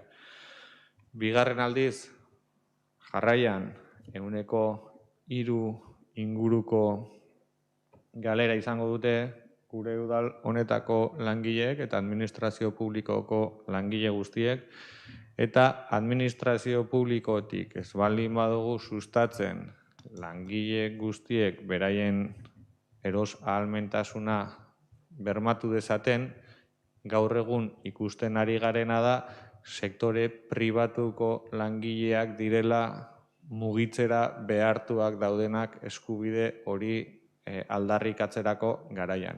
Eta uste dugu administrazio publikotik ere aldarrikapen horrekin bat egiten dela izan ere alderdiek edo botere legegileak erabakitzen duenean horrelako neurri bat jakinarazi behar diogu beste neurri batean gauden botere legegileetatik ez gatuzela bat egiten den proposamen honekin. Horregatik gu ez gera proposamenaren alde izango. Eskerrik asko, bai, Josu eta gero Xabier. A ver, ez da garrasa. Ez da garrasa hau askotan esplikatzea, baina, kontran zain da Euskalako. Guke alderdi bezala, presupuestotan boskatu gendun, beste askoekin batea, hau, Espainian, beste bezala, ez da. Y lo que me toca a mí es un poco... No, eta neri dagoki dana da, saiatzea, azaltzen nola ulertzen dudan nik gaiaren ibilbidea, ez? Guk ez dugu igoeraren kontra bozkatuko, baina iruditzen zaigu kritiko izan behar garela, ze espero dut, eta sindikatuekin izandako bileran ere azaldu genuen, gu eudel mailan eta negoziazio kolektiboaren mailan, ez, ez ere Euskadiko udaletxeetan, gai izan behar garela honekiko desberdina den soldata igoera bat babesteko, ez? Autonomia erkidego mailan behintzat. Nik bide horretatik egingo nuke, ze azkenean funtzionarioek eskubidea dute, beste askok bezala, bizitzan maila ez jeisteko, ez? Eta errentan ez jeitxirarik izateko, hori da gure posizio, hori da gure jarrera. Horregatik berriz ere lehen gora noa, sindikatuek kasu honetan badute zeresan handi bat, ez? Edo erantzukizun bat, ez dakit. Sindikatuak saiatu beharko lirateke negoziazio kolektiboaren bidez, udelen bidez, nolabait hobekuntzak bilatzen, 3,5-etik harago. Saiatu beharko lirateke hortik joaten, eta hori da guk balbesten dugun bidea. Guk alde bozkatuko dugu, baina kritiko izan da. Ze iruditzen zait, estatu mailan, Espainia mailan, hainbat jarrera aurkeztu izanak ez du esan nahi autonomia mailan, erkidego mailan, besterik ezin esan dugunik. Edo bestela pentsa ez dezakegunik, ez da? Edo beste gai batzuk egiten saiatu, eta kasu honetan, hori egin beharko genuke. Hori da, iruditzen zaidana, besterik ez. Xavier?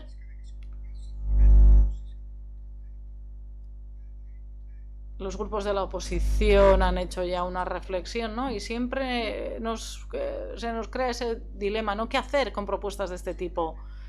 No sé si estuviésemos en el gobierno, no sé si votaríamos a favor o en contra, pero estoy de acuerdo con las reflexiones que han hecho Igor y Josu, pero nosotros tenemos un compromiso con las personas que nos han votado, con los actores sociales y con los sindicatos. Y en este caso, todos estos agentes, esta ciudadanía, no nos perdonarían el no hacer esta reflexión.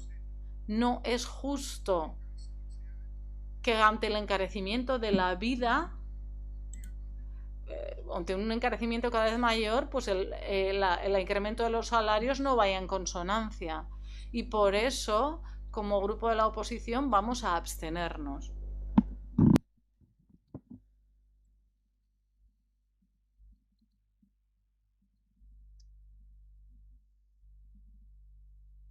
Por lo tanto, ¿a favor de la propuesta? ¿En contra? ¿Abstenciones? Bien, pues muchas gracias. Hoy hemos terminado a la 1 menos cuarto. No tengo más que decir. Perdón, no estoy muy bien de la garganta.